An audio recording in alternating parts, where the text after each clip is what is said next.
Zen masters have understood something profound about the human heart. We suffer not because we lack what we need, but because we hold too tightly to what we have. Tonight, we'll go on a journey through ancient stories about people who carried too much, grasped too tightly, tried too hard. And we'll discover what they learned when they finally opened their hands and let go. Before we begin, feel free to share what time it is and where you're listening from.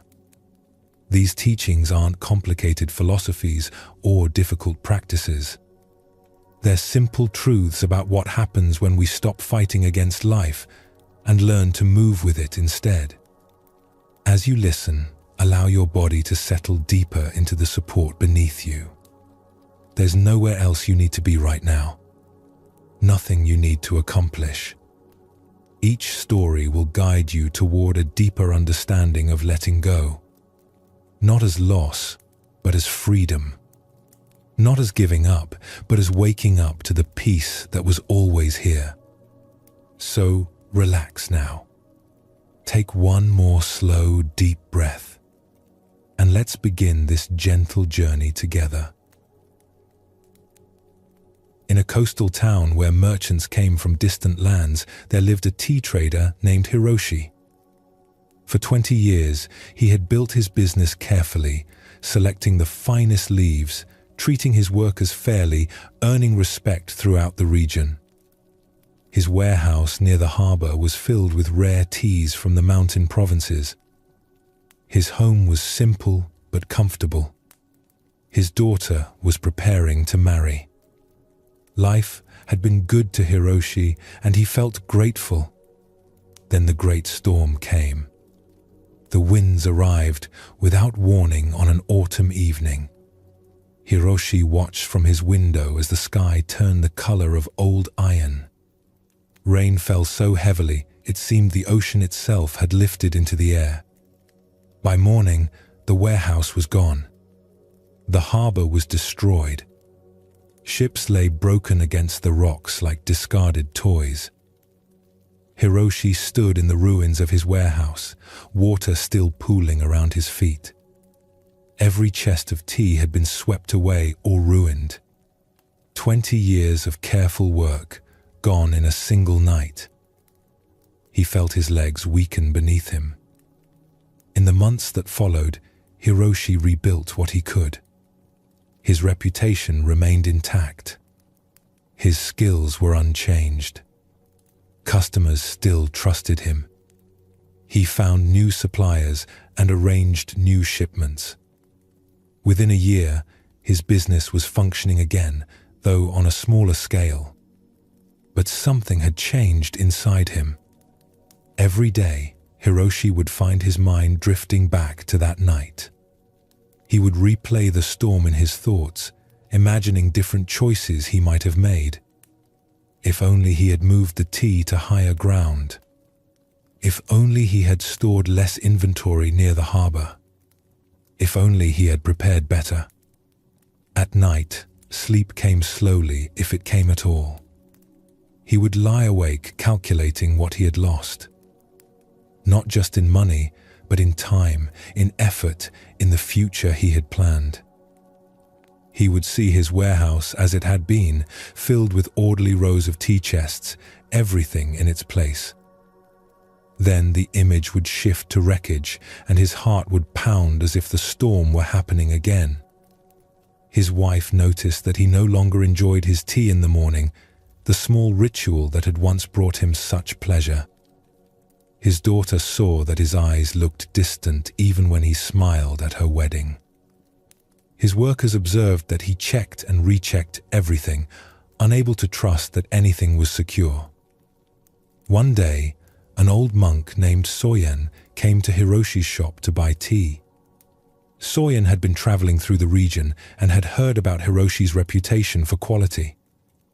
As Hiroshi prepared the tea, his hands moved with practiced skill, but his face carried a heaviness that caught the monk's attention. "You make tea with great care," Soyen observed, "but you don't seem to take any joy in it." Hiroshi looked up, surprised that this stranger could see so clearly. Something in the monk's gentle presence made him want to speak honestly. "I used to love this work," Hiroshi said quietly. "But after the storm, after losing everything, I can't seem to find the same feeling. Every day I remember what I had, what I lost. The memory sits on my chest like a stone." Soyen nodded slowly. "Tell me, where is this storm now?" Hiroshi looked confused. "Master, it happened a year ago. It's in the past." "Then where is it?" Soyen asked again, not unkindly. "In my memory, I suppose." "Ah. And this memory, is it the same as the actual storm?" Hiroshi paused. "No. The storm was wind and water. The memory is just thoughts." "Yet which one disturbs your sleep?" Soyen asked. "The wind and water that ended a year ago, or the thoughts that continue now?" Hiroshi sat down slowly on a stool behind his counter. He had never considered this distinction before. The storm itself had been terrible but brief. The suffering he carried now came entirely from his mind's endless replaying of that night, his constant measuring of what was against what had been.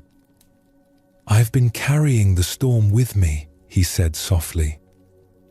"Every day, all day." "Yes," Soyen replied. "And is there room in your hands for new tea when they're full of old storms?" Hiroshi looked down at his hands. They were empty, but they didn't feel empty. He realized he had been holding so tightly to what he had lost that he couldn't fully grasp what he had now. "The storm took your tea," Soyen continued, sipping the cup Hiroshi had prepared. "But you're allowing the memory to take your peace, your joy, your presence with your family. Which loss is greater?" That night, Hiroshi lay in bed and tried something different. When the memory of the storm arose, instead of fighting it or following it into endless calculations of loss, he simply noticed it. "This is a thought about the past," he would acknowledge. Then he would return his attention to the present moment. The feeling of his blanket, the sound of his wife's breathing beside him, the cool night air. The thoughts kept coming, as thoughts do. But slowly, over many nights, Hiroshi learned to let them pass like clouds across the sky. The storm had happened. That was true. He had lost a great deal. That was also true. But the storm was not still happening. The loss was not still occurring. Only his mind insisted on making it present. Months later, Soyen passed through the town again and stopped at Hiroshi's shop. The merchant looked different. His face had relaxed. His movements seemed lighter. When he prepared the tea, he paused to smell the leaves, a small gesture of appreciation that had been absent before. "I see you found your hands again," Soyen said with a smile. Hiroshi understood what the monk meant. "Yes. When I stopped carrying the storm, I could carry tea again. Not just with my hands, but with my whole heart." "And your sleep?" Soyen asked. "Better. When I lie down now, I don't bring the warehouse with me. I bring only this body, this breath, this moment. The past visits sometimes, but I no longer invite it to stay." This story shows us something important about the nature of burdens. Hiroshi's actual loss was significant and real. The storm had taken his tea, damaged his business, disrupted his plans. These were genuine difficulties that required practical responses. And Hiroshi handled these practical matters well. He rebuilt, found new suppliers, continued his work. But alongside the practical challenges, Hiroshi created an additional burden that served no purpose. He carried the memory of loss as if it were happening continuously. He replayed the storm in his mind thousands of times, each replay adding fresh suffering to old events. The Buddha taught that pain is inevitable, but suffering is optional. Pain is what happens when life brings difficulties. We feel the loss, the disappointment, the disruption. This is natural and healthy. But suffering is what we add through our relationship with that pain. When we cling to painful memories, rehearse them endlessly, and make them perpetually present, we multiply our distress far beyond the original difficulty. Soyen's question about where the storm was located helped Hiroshi see this distinction. The actual storm, the real event, had ended.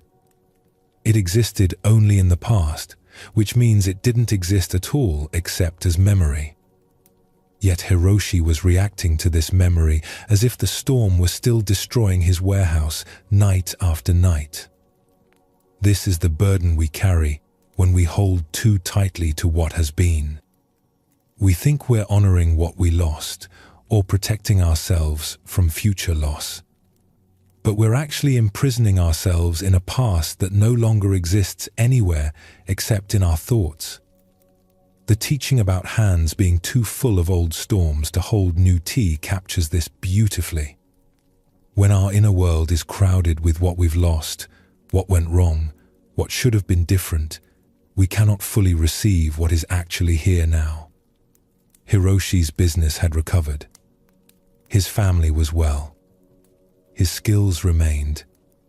But he couldn't appreciate any of this because his attention was trapped in the past. Learning to let go doesn't mean forgetting what happened or pretending losses don't matter. Hiroshi still remembered the storm. He still knew what he had lost. But he learned to remember without clinging, to acknowledge without drowning in the memory. He discovered that he could honor his past without being imprisoned by it. This practice of noticing thoughts as thoughts rather than as reality is fundamental to Zen. When Hiroshi learned to say, "This is a thought about the past," and return to the present, he found a kind of freedom that wasn't available as long as he believed every thought was truth that demanded his attention. Tonight, when your mind brings you memories of difficulties, losses, or disappointments, you might try Hiroshi's approach. Notice that these are thoughts about past events, not the events themselves. You don't need to fight the thoughts or make them go away. Simply recognize them as weather in the mind, passing clouds that need not be carried. In the hills above the town where Hiroshi lived, there was a monastery where monks studied the ancient texts and practiced meditation. Among these monks was one called Kenjiro, known throughout the monastery for his remarkable memory and dedication to learning. Kenjiro had spent 15 years copying sutras, studying commentaries, and memorizing teachings. He could recite hundreds of passages perfectly. He had filled dozens of notebooks with his insights and understandings. Other monks would come to him with questions about obscure points of doctrine, and Kenjiro could always provide answers supported by multiple sources. His teacher, Master Bankei, watched Kenjiro's accumulation of knowledge with quiet concern.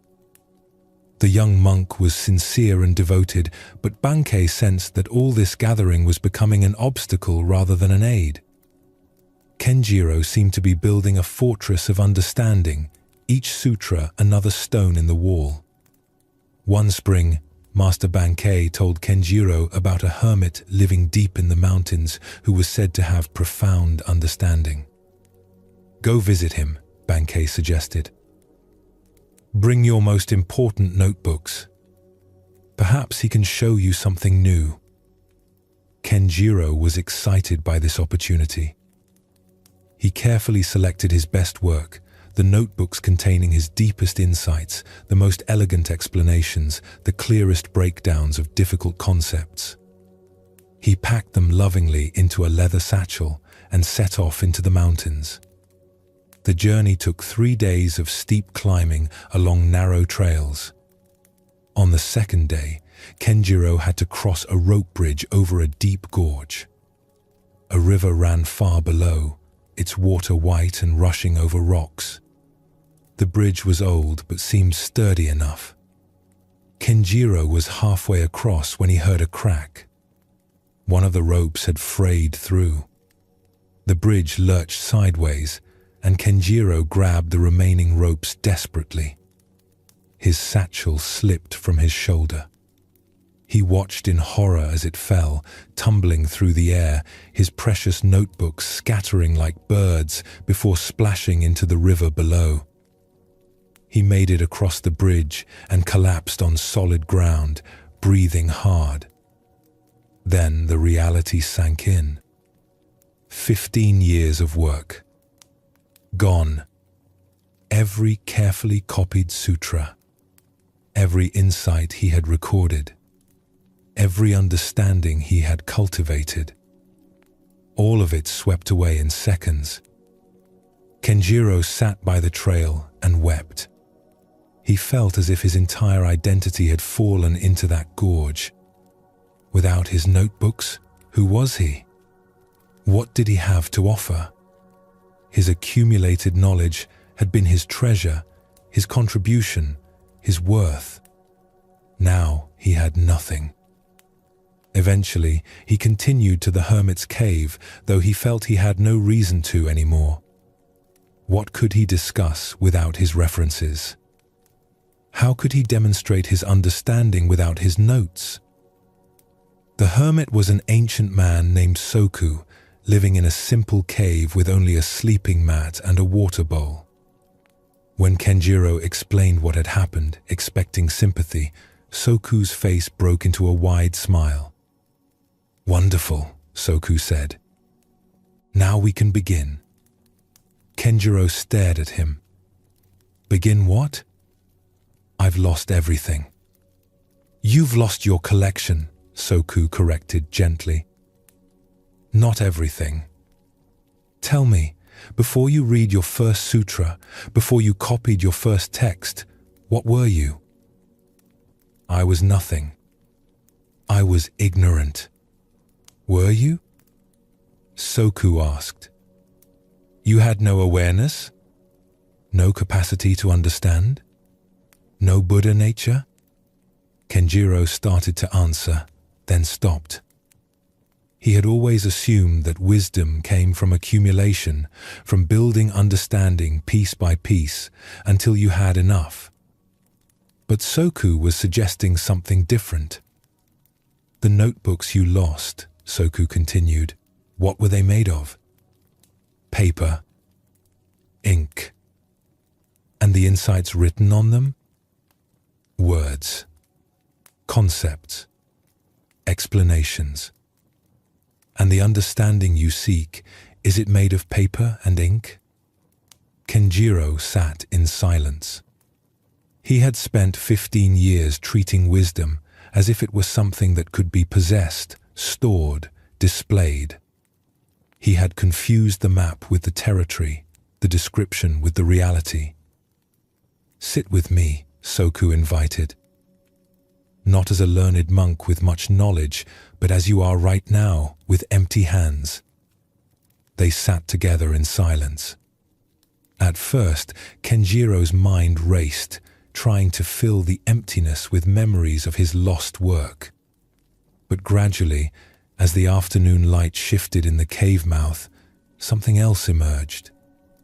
Without his notebooks to refer to, Kenjiro found himself simply present. Without his accumulated knowledge to organize and protect, he discovered a different kind of awareness. Not the busy knowing that catalogues and compares, but a quiet, spacious presence that needed nothing added to it. As the sun set, Soku asked, "What teaching have you received today?" Kenjiro thought carefully before responding. I learned that I had been collecting descriptions of the moon while ignoring the moon itself. I had been so busy gathering words about awakening that I had no attention left for awakening. And now? Soku asked. Now I have nothing to carry, nothing to protect, nothing to prove. Kenjiro paused, noticing how light he felt. It's strange. I should feel devastated. But instead, I feel free. Soku nodded.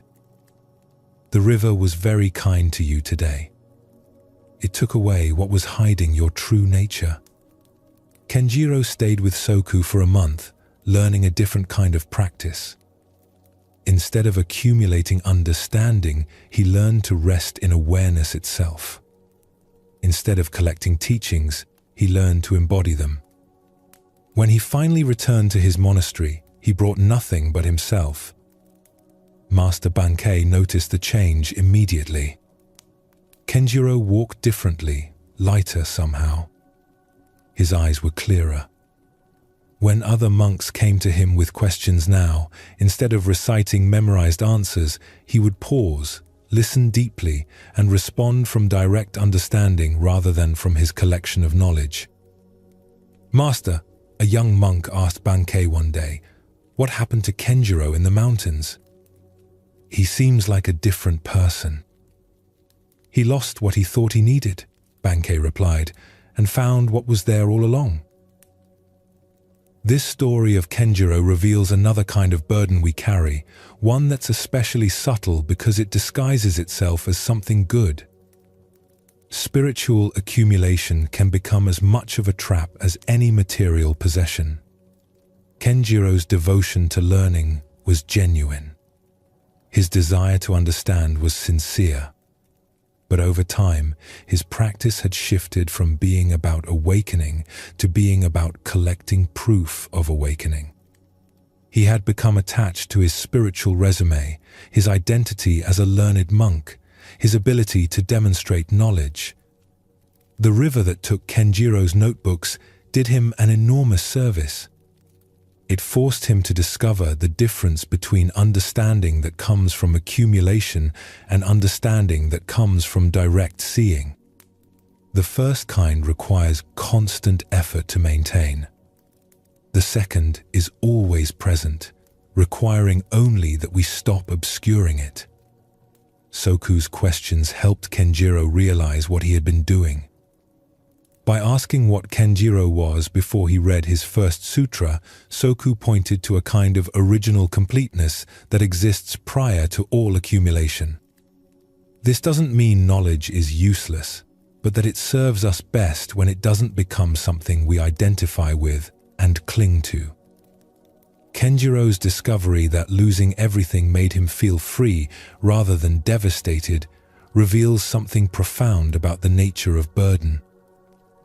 Much of what we carry feels heavy not because it's valuable, but because we've made it part of our identity. When it's taken away, we fear we'll be nothing. But what we often find is that we're actually lighter, more present, more ourselves. This teaching connects directly to the practice of letting go that supports deep rest. Many of us carry our spiritual practice itself as a burden.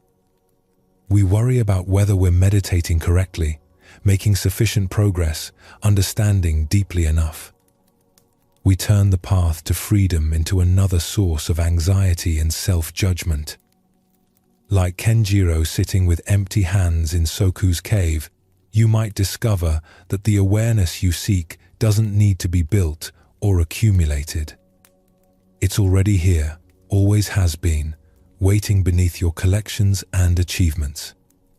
The peace you long for isn't something to gather, but something to uncover by letting go of what hides it. This is what the Buddha meant when he taught about attachment being the root of suffering. Not that we shouldn't have possessions or knowledge or memories, but that when we cling to these things as if our well-being depends on them, we create our own suffering. We make ourselves small by building walls of what we own, what we know, what we've achieved. The good news is that letting go isn't something we must force or achieve. It's more like what happened to Hiroshi and Kenjiro. They both reached a point where they could finally see what they'd been doing. And in that seeing, the burden naturally released. As your breathing slows now and your body settles deeper into rest, you don't need to carry anything with you into sleep. Not the day's concerns, not your spiritual progress, not your accumulated wisdom or worries. For these hours, you can be like Kenjiro after the river took his notebooks. Empty-handed, but complete. Unburdened and free. In a valley known for its fertile soil, there lived a farmer named Takeo who had recently inherited his father's land. Takeo was young and eager to prove himself worthy of this inheritance. He had watched his father farm for years and thought he understood the work well enough. His father had made farming look effortless. He would plant seeds, water them regularly, and trust the earth to do its work. The harvests had always been abundant. Takeo assumed that if he simply followed the same methods but applied more care, more attention, more vigilance, his harvests would be even better. In his first spring as sole keeper of the land, Takeo planted his rice with meticulous care. He measured the exact depth of each planting. He counted his steps between rows to ensure perfect spacing. He recorded the amount of water he gave each section of the field. But then the anxiety began. Had he planted the seeds deep enough? Were they getting sufficient water? What if birds had eaten some? What if the spacing wasn't quite right? Each morning, Takeo would wake with his mind already racing through these questions. On the third day after planting, he couldn't bear it any longer. He walked to the corner of his field, knelt down, and carefully dug up one of the seeds to check its progress. It looked unchanged. He buried it again, patting the soil down carefully. The next day, he checked another spot. Then another.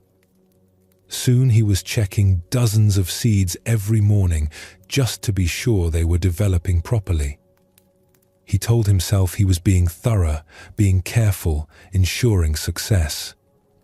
But the seeds in the sections he kept disturbing began to lag behind the undisturbed areas. Takeo noticed this and grew even more anxious. He must not be checking carefully enough. He must be missing something. He began checking twice a day, morning and evening. His wife, Ayame, watched her husband exhaust himself with this compulsive checking. "Takeo," she said gently one evening as he came in from the fields, mud under his fingernails from digging, "the seeds need time to grow. Your father never dug them up to check." "My father had experience," Takeo replied, washing his hands. "I need to be more careful since I'm just starting." "But you're not being careful," Ayame observed. "You're being anxious. There's a difference." Takeo wanted to argue, but he was too tired. That night, he lay awake, imagining all the things that could go wrong. What if the seeds rotted? What if they dried out? What if his constant checking was somehow harming them? This last thought made him even more anxious, which made him want to check them again to be sure. One morning, Takeo found an old monk named Tenzo walking along the path beside his field. The monk had a walking stick and was moving slowly, appreciating the morning bird song. Takeo recognized him as someone his father had occasionally consulted about the rhythms of nature. "Your father's fields look troubled this year," Tenzo observed, though not unkindly. Takeo felt defensive but curious. What do you mean? Come, walk with me, Tenzo invited. They walked to the edge of the field where the rice was growing. Some sections looked healthy and green. Others looked sparse and struggling. The pattern was clear to Tenzo's experienced eye. Tell me about your planting, Tenzo said. Takeo explained his careful measurements, his detailed record-keeping, his constant checking to ensure everything was developing properly. Tenzo listened patiently. Then he knelt down and scooped up a handful of soil. What does the seed do to grow? He asked. It sends down roots and sends up a shoot, Takeo answered, wondering where this was going. And what does the seed need from you to do this? Water, sunlight, good soil.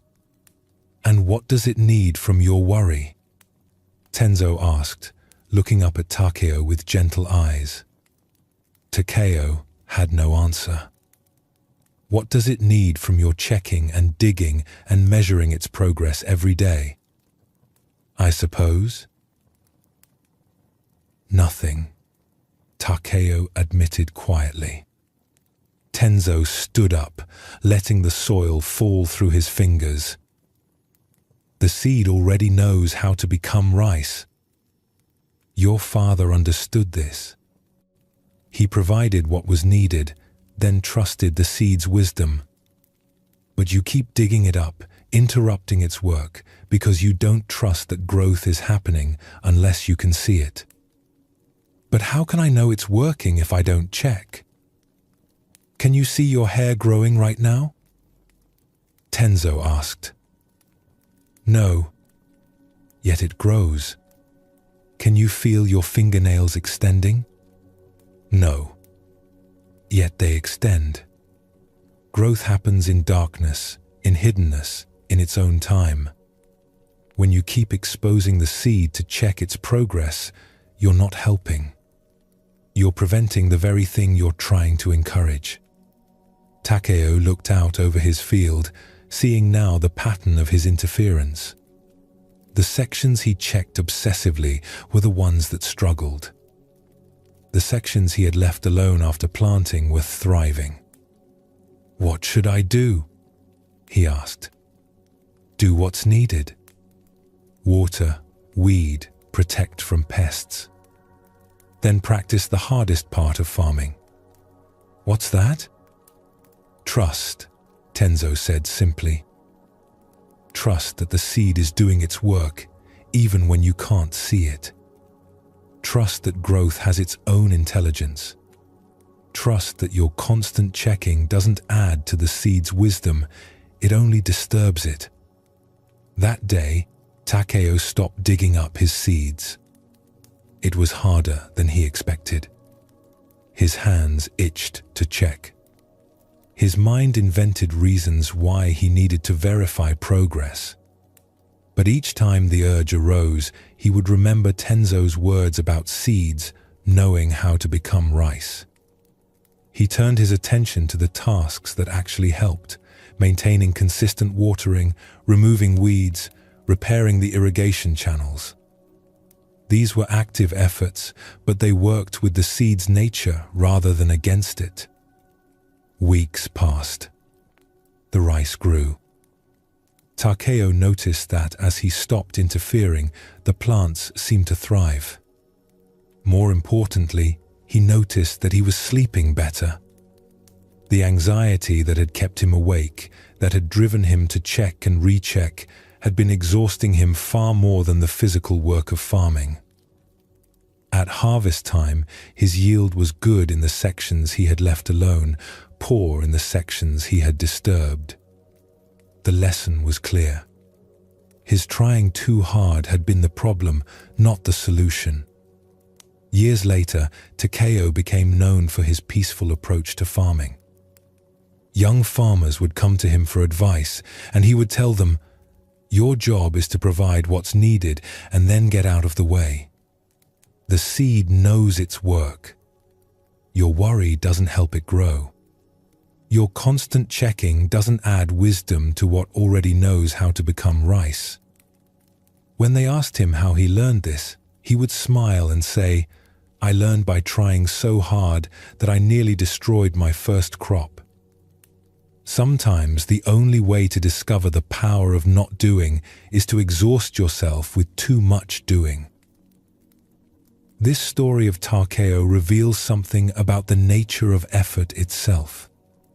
His problem wasn't that he cared about his crop or worked hard. The problem was that he confused anxiety with care and interference with help. Takeo's constant checking came from genuine concern. He wanted his rice to grow well. He felt responsible for his inheritance. But his way of expressing that responsibility was to try to control what cannot be controlled. He wanted to manage the seed's growth, to verify its progress, to ensure through his own vigilance that everything went according to plan. What he discovered was that growth has its own intelligence. The seed doesn't need our anxiety to remember how to sprout. It doesn't require our constant verification to know how to send down roots. In fact, our interference can actively harm the very processes we're trying to help. This teaching applies to everything in life. In Zen, there's a principle called Wu Wei, often translated as non-doing or effortless action. This doesn't mean doing nothing.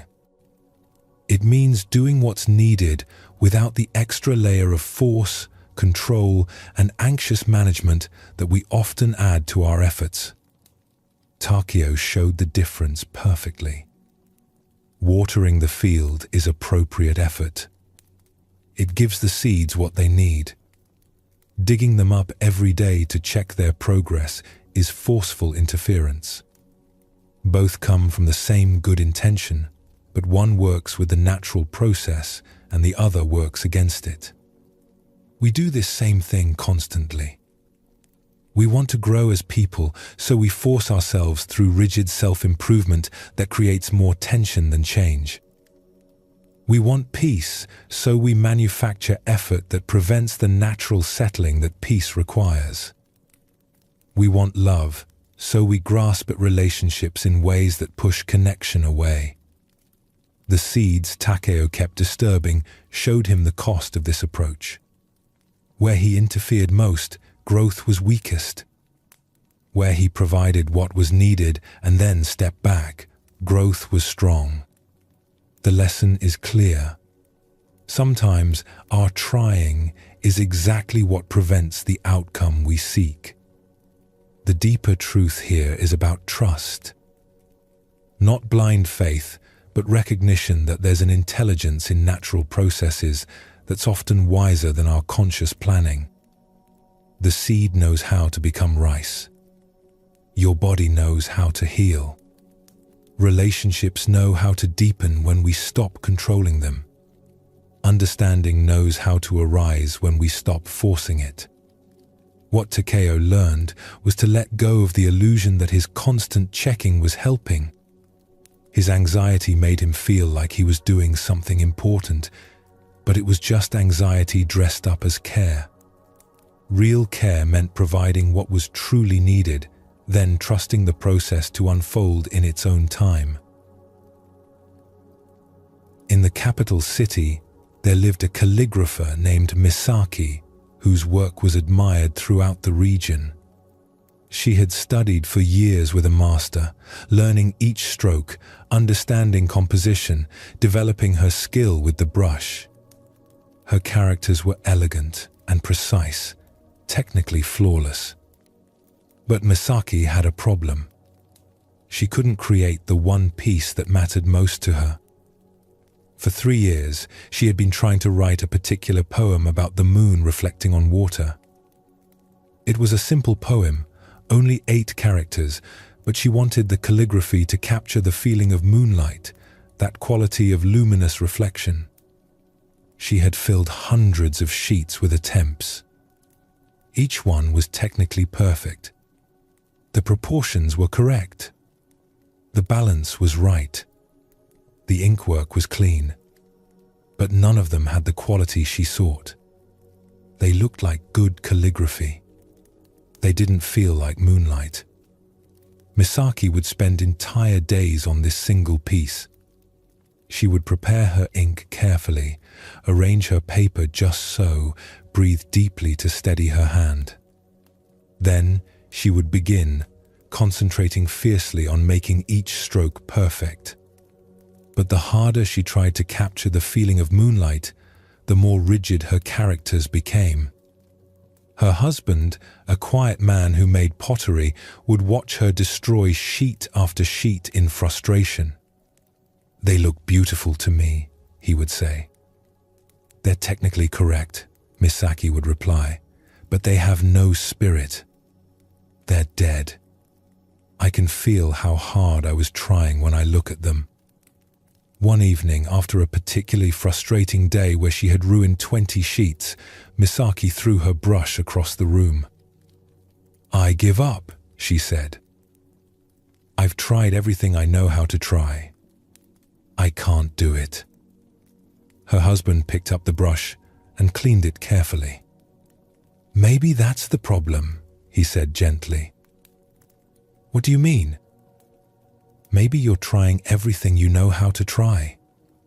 Maybe moonlight doesn't come from trying." Misaki wanted to argue, but she was too exhausted. That night, she couldn't sleep, her mind racing through all the ways she had failed to capture what she sought. She watched the real moon through her window, its light spilling across the floor in silver pools. It didn't try to be beautiful. It just was. The next morning, Misaki decided not to work on the piece. She was too tired to try again. Instead, she cleaned her workspace, organized her materials, practiced simple warm-up strokes without any goal. She made tea and sat by her window, watching sparrows fight over seeds in the garden. She wasn't trying to relax or not try or do anything in particular. She was simply tired of the whole project. Her usual fierce intention had worn itself out. In its place was something quieter, less forceful. Late in the afternoon, feeling slightly rested, Misaki prepared her ink out of simple habit. She had no plan to work on the moon poem. She was just doing the familiar motions of her practice, the way her husband might wedge clay without any intention to make a pot. She set out a fresh sheet, though she wasn't sure why. As she lifted her brush, she found herself thinking not about the technique of calligraphy or the goal of capturing moonlight, but simply about moonlight itself. How it feels on your face. How it seems to come from nowhere and everywhere. How it transforms ordinary things into something mysterious. Her hand moved.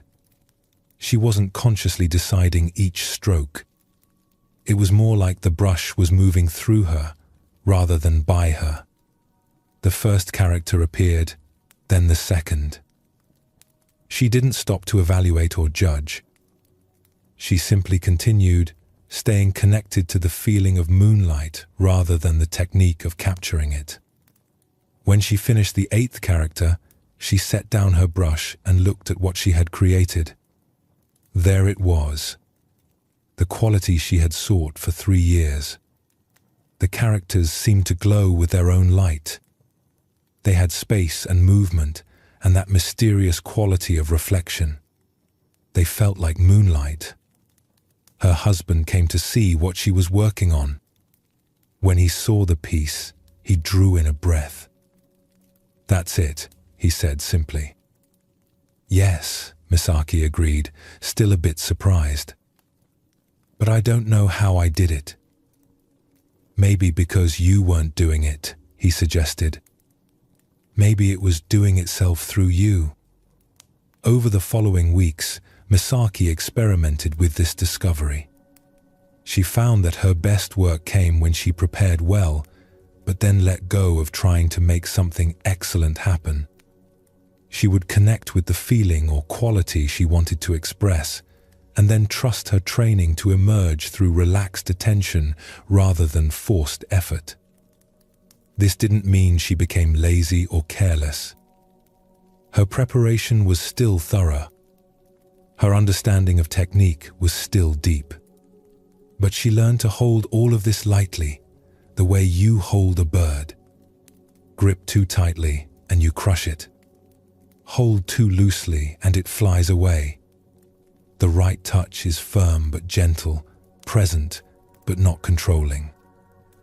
Students began to seek her teaching, and she found herself trying to explain what she had learned. "Don't try to make beautiful calligraphy," she would tell them. "Make friends with the brush, with the ink, with the paper. Let the characters emerge from relationship rather than from force." "But Master Misaki," one student asked, "how do we learn technique if we don't try hard?" "Learn technique with full effort during practice," Misaki explained. "Train your hand, develop your skill, understand the principles. But when it comes time to create something real, set all that training aside. Trust that it will be there when you need it. Your job is to get out of its way." Years later, Misaki's work was collected by wealthy patrons and hung in temples. When asked about her success, she would say, "I was a much better calligrapher before I learned to try less." Or perhaps it's more accurate to say, "I became a real calligrapher only when I stopped trying to become one." Misaki's journey with her moon poem teaches us about the paradox at the heart of mastery. She needed her years of training. Her technical skill was essential. But that skill could only fully express itself when she stopped trying to use it and instead allowed it to flow naturally. This paradox appears everywhere. Athletes talk about being in the zone, that state where performance arises without conscious effort. Musicians describe moments when the music plays itself through them. Writers speak of getting out of their own way. What all these experiences share is a quality of relaxed attention. There's full presence and engagement, but without the gripping, forcing quality that comes from trying too hard. Misaki's 3 years of frustrated attempts show us what happens when we confuse trying with doing. She was working very hard, concentrating intensely, bringing all her willpower to bear. But this very intensity created rigidity that prevented the quality she sought from emerging. The breakthrough came not when she tried a new technique or developed a better strategy. It came when she was simply too tired to try anymore. In that space of exhaustion, the fierce intention that had been blocking her expression finally relaxed. Her training could emerge naturally because she stopped trying to force it. Her husband's observation that maybe it was doing itself through you points to something profound. When we get ourselves out of the way, there's an intelligence that can flow through us that's often wiser than our conscious planning. This isn't mystical. Our conscious mind can only focus on a few things at once, but our deeper learning and intuition can integrate far more. Be present, but not grasping. Engaged, but not forcing. Allow the practice to work through you rather than trying to force results through willpower. This is not laziness. It's wisdom about how transformation actually happens. Both Takeo and Misaki discovered the same truth through different experiences. Life knows how to unfold when we stop insisting it follow our timeline and methods. Seeds know how to become rice. Brushes held with relaxed attention know how to make beautiful characters. Understanding knows how to arise when we stop forcing it.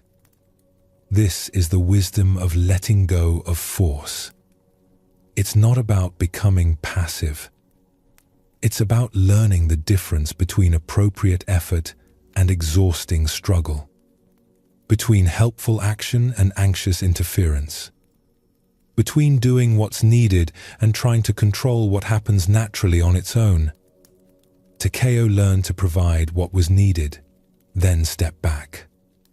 Misaki learned to prepare fully, then let the work happen through her. Both discovered that the trying itself was the obstacle.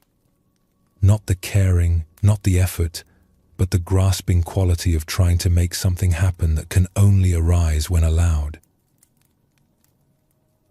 Master Kenshin had spent 30 years building his monastery. It sat on a hillside overlooking a valley, with carefully tended gardens, a meditation hall with cypress pillars, a library containing hundreds of precious texts, and living quarters for 20 monks. The monastery was known throughout the province as a place of deep practice and genuine learning. Kenshin loved the monastery not for pride or status, but because it served its purpose well. Students could practice in peace here. The gardens provided vegetables for the kitchen. The library offered wisdom from generations of teachers. Everything had been built with care and maintained with devotion. One autumn night, a fire started in the kitchen. A novice had left embers unattended in the cooking stove. By the time anyone noticed, flames were already climbing the walls. The monks formed lines with buckets, but the old wood buildings burned quickly. By dawn, nothing remained but ash and stone foundations. The monks stood in the courtyard as the sun rose, looking at the ruins. Some were crying. Others stood in shocked silence. They had lost not just buildings, but irreplaceable texts, personal belongings, the tools of their craft. Years of careful creation, gone in a single night. Kenshin walked slowly through the remains, his robes covered in soot. His face showed sadness but not despair. When he reached the spot where the meditation hall had stood, he stopped and sat down on a blackened stone. The monks gathered around him, waiting for him to speak. They expected anger, or at least deep grief. Instead, Kenshin looked up at the morning sky, which was particularly beautiful after the smoke had cleared. "Look," he said quietly, gesturing upward. "The sky is still here." The monks looked at him with confusion. Some wondered if the shock had disturbed his mind. "The hills are still here," Kenshin continued, pointing to the valley. "The river still flows. The birds are singing. The sun rose this morning as it always does." "But Master," one monk said, his voice breaking, "everything we built is gone." "Yes," Kenshin agreed. "The buildings are gone. But tell me, what did we actually lose?" The questions seemed absurd. They had lost everything. One monk gestured at the ruins. "The meditation hall, the library, our living quarters, years of work." "Those were forms," Kenshin said gently. "They were useful forms, and we will miss them. But they were never what mattered most. What did we really come here to find?" The monks were quiet. They had come seeking peace, understanding, freedom from suffering. They had come to learn to see clearly. "Did the fire burn your Buddha nature?" Kenshin asked. "Did it destroy your capacity for awareness? Did it take away your ability to be present, to be kind, to see through illusion?" Slowly, understanding began to dawn on some faces. "We built those buildings to support our practice," Kenshin continued. "But if we think the buildings were the practice itself, we missed the whole point. We can practice under this sky as well as we could under a roof. Actually, perhaps better, because now there's no confusion about what we're really doing here." He stood up and brushed ash from his robes. "Everything that can be destroyed will be destroyed eventually. We knew this in theory. Now we know it in fact. The fire was a teacher. It showed us what remains when everything else burns away." One of the younger monks asked, "But Master, what about all the texts, the teachings written by our lineage masters? Those can never be replaced." Kenshin smiled. "If the teachings were only in those books, they weren't really teachings. They were just words on paper. The real teaching is always alive, always being transmitted, always here in this moment. Did you learn nothing from those texts that you can't carry forward?" The monk realized he had memorized many passages. More importantly, he had absorbed many principles. The understanding wasn't in the books. It was in him. "We'll rebuild," Kenshin said simply. "But first, we'll practice here in the ruins. We'll learn what it means to have nothing and be free. Then, when we do rebuild, we'll know the difference between what serves practice and what we just thought we needed." In the weeks that followed, life at the monastery continued without buildings. The monks practiced meditation sitting in the open courtyard. They cooked on outdoor fires.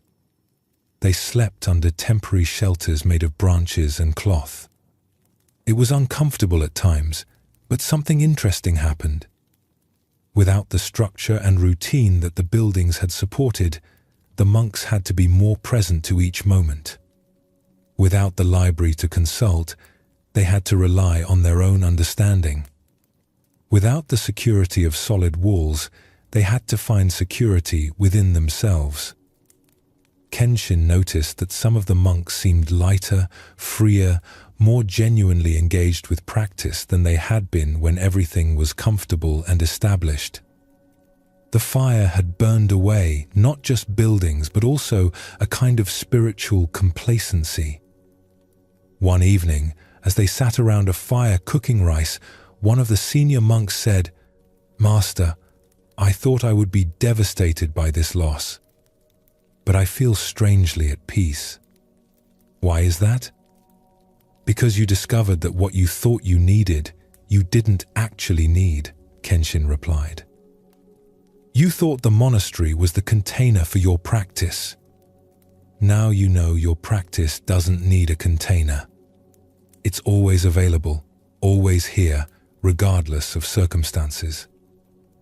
"Is this why you seemed so calm when we lost everything?" Another monk asked. "I was sad," Kenshin said honestly. "I loved those buildings. I loved the books. But I wasn't devastated because I never confused them with what they pointed toward. The buildings were fingers pointing at the moon. The fire burned the fingers, but the moon is still there." After several months, the monks did rebuild. But the new monastery was simpler, more functional, less ornate. Kenshin made sure there was no library this time. "Keep the teachings in your hearts," he told them, "where fire cannot reach."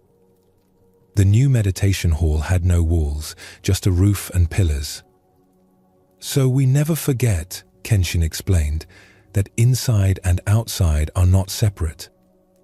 That practice happens everywhere, not just in special buildings." Years later, when students from other monasteries visited, they would comment on the unusual openness of the place. Kenshin would tell them about the fire and how it had taught them to hold everything lightly. "We lost everything that could be lost," he would say, and discovered that nothing essential had been touched. That's a teaching worth more than any library. This story of Kenshin and his monks shows us something profound about the nature of loss and what truly matters. When the fire destroyed the monastery, it took away everything the monks had built and accumulated. Yet Kenshin immediately recognized that nothing essential had been lost. His question to the monks was the key. What did we actually lose? The buildings were gone, the books were destroyed, but the capacity for awareness remained. The Buddha nature was untouched. The ability to practice was as present as ever. This points to a fundamental Buddhist teaching about what we really are. We think of ourselves as beings who have awareness, who possess certain qualities and abilities. But Zen teaches that we are awareness itself. Everything else, all our possessions and accomplishments and identities, are temporary forms that arise and pass away. Kenshin saw the difference clearly. The buildings supported practice, but they were not practice itself. The texts contained teachings, but they were not understanding itself. Everything that could burn was, by definition, not essential. His immediate recognition of the sky, the hills, the river, showed where his attention naturally went when the forms fell away. To what remains? To what cannot be destroyed? To the fundamental ground of being that's here, whether we have buildings or not. The image of buildings being fingers pointing at the moon is classic Zen. The teachings, the practices, the structures we create are all meant to point towards something beyond themselves. But we often get so focused on the finger that we never look at what it's pointing toward.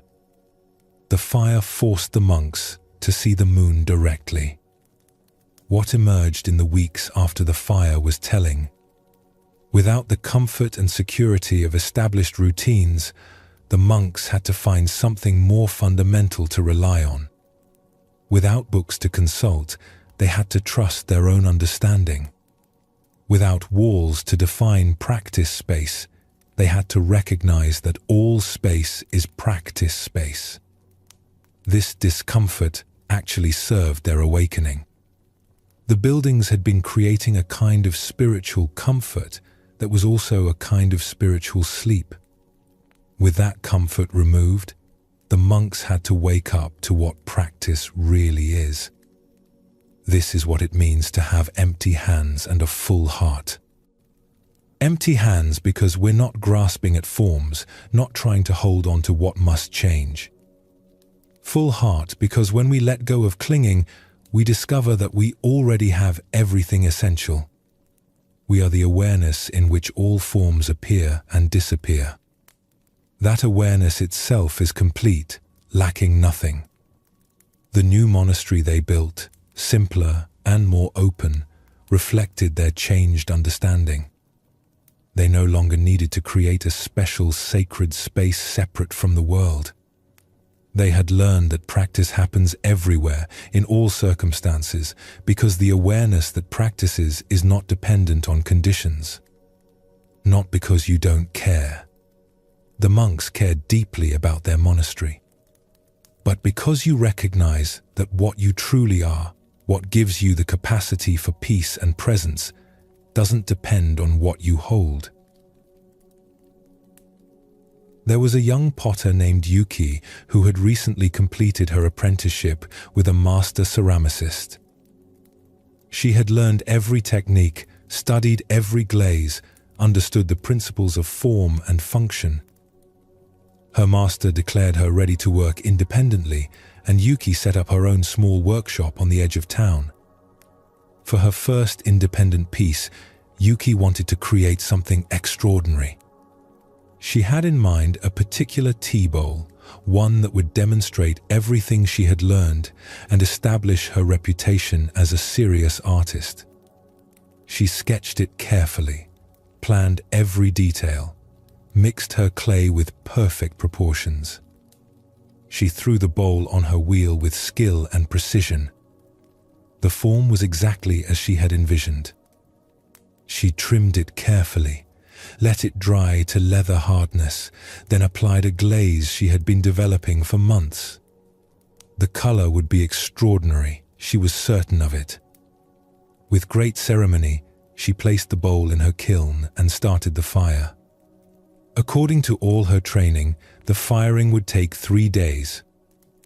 3 days of carefully maintained temperature, of gradual heating and cooling, of patience while transformation occurred in the darkness of the kiln. But Yuki found herself unable to wait. On the first day, she opened the kiln door just a crack to peek inside. The bowl looked unchanged. She closed the door quickly, worried she had disrupted the process. On the second day, she opened it again, just to check. Still no visible transformation. By the third day, she was consumed with curiosity and anxiety. What if the glaze hadn't worked? What if something had gone wrong? What if she had wasted all this effort on a piece that would be ruined? She needed to know. She opened the kiln completely, several hours before the proper time. Cool air rushed into the hot interior. She reached in with tongs and pulled out the bowl. The moment the cold air hit the hot clay, she heard a sound like a sigh. A crack appeared, running from rim to base. Then another. Within seconds, her perfect bowl had split into pieces. Yuki sat on the floor of her workshop, holding the broken bowl, and wept. Months of planning, days of work, all destroyed because she couldn't wait a few more hours. She knew better. Her master had warned her 1,000 times about the importance of patience in firing. But knowing and doing were different things. The next morning, her old master, Jiro, came to visit. He had heard about Yuki setting up her own workshop and wanted to see how she was doing. He found her sitting among the pieces of her broken bowl, her eyes red from crying. "Tell me what happened," Jiro said gently. Yuki explained everything. The careful planning, the perfect execution, and then her inability to wait. "I ruined it," she said. "I knew I should wait, but I couldn't stand not knowing what was happening inside the kiln." Jiro picked up one of the broken pieces and examined it. "What were you afraid would happen if you waited the full time?" "That it might be ruined and I would have wasted all that effort." "So instead, you ruined it yourself to avoid the possibility that it might be ruined?" Jiro asked, not unkindly. Yuki heard the absurdity in this when it was said aloud. She had destroyed her own work, trying to protect it from possible failure. "Tell me," Jiro continued, "when the bowl was in the kiln, were you with it?" "No, I was out here, worrying." "So, while the transformation was happening, you were absent from it, lost in your worry about what might be happening?" Yuki nodded.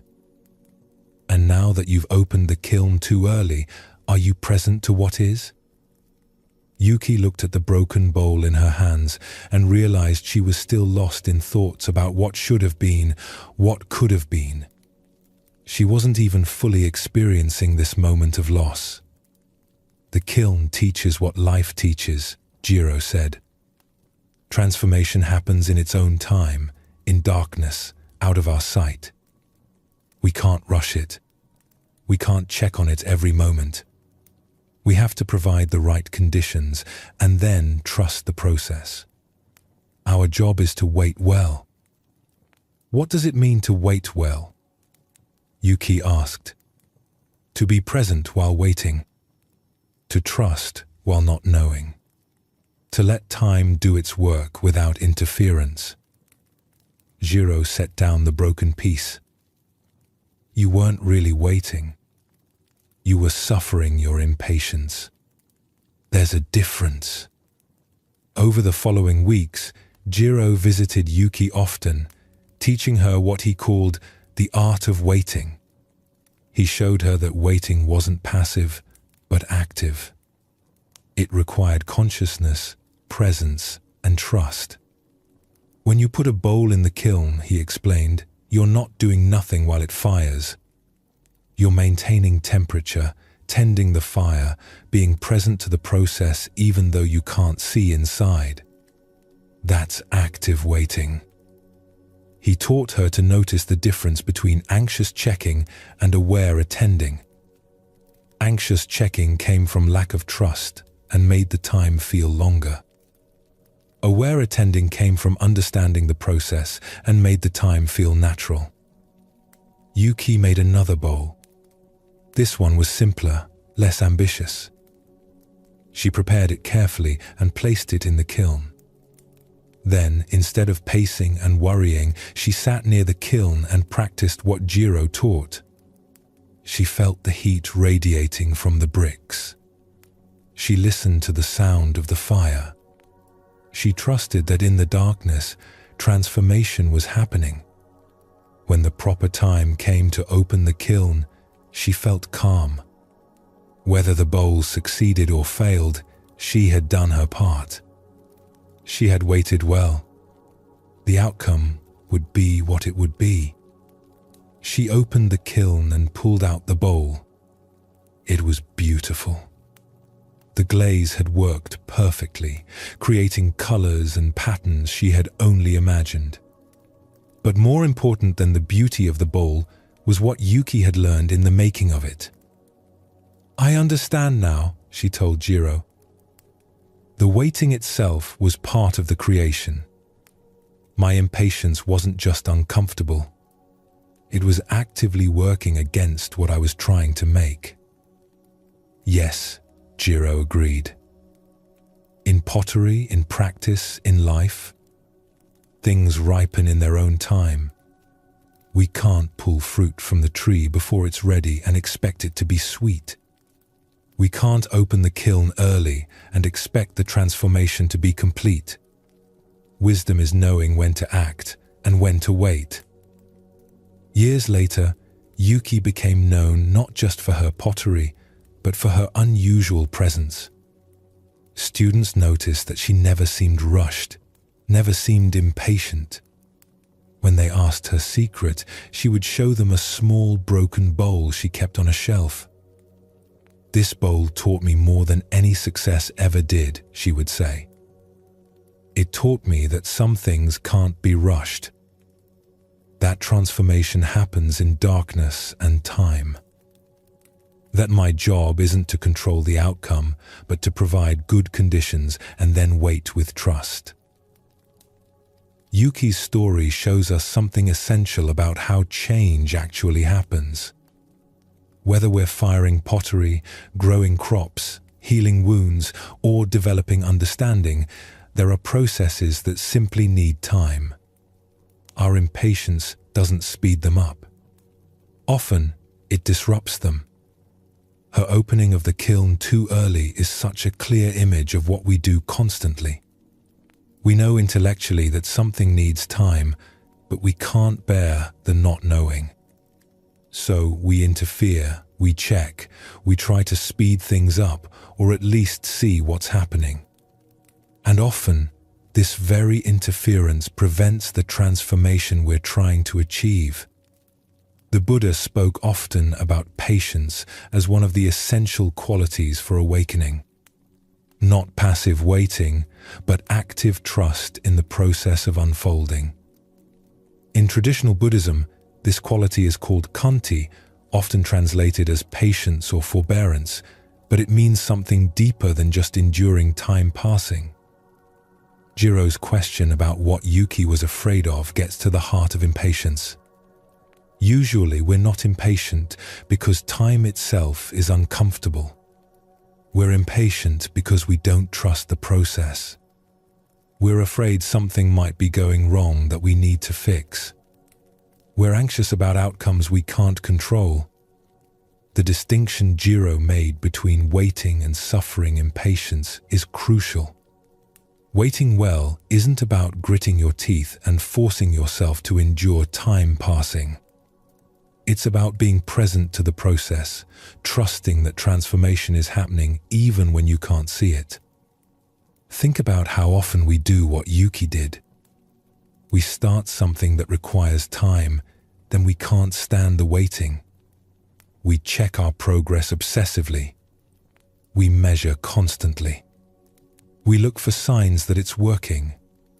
And all this checking becomes a kind of interference that works against the natural unfolding. A seed knows how to become a plant, but if we keep digging it up to see if it's growing, we'll prevent that growth. Understanding knows how to develop, but if we keep checking whether we're making progress, we interrupt the natural deepening.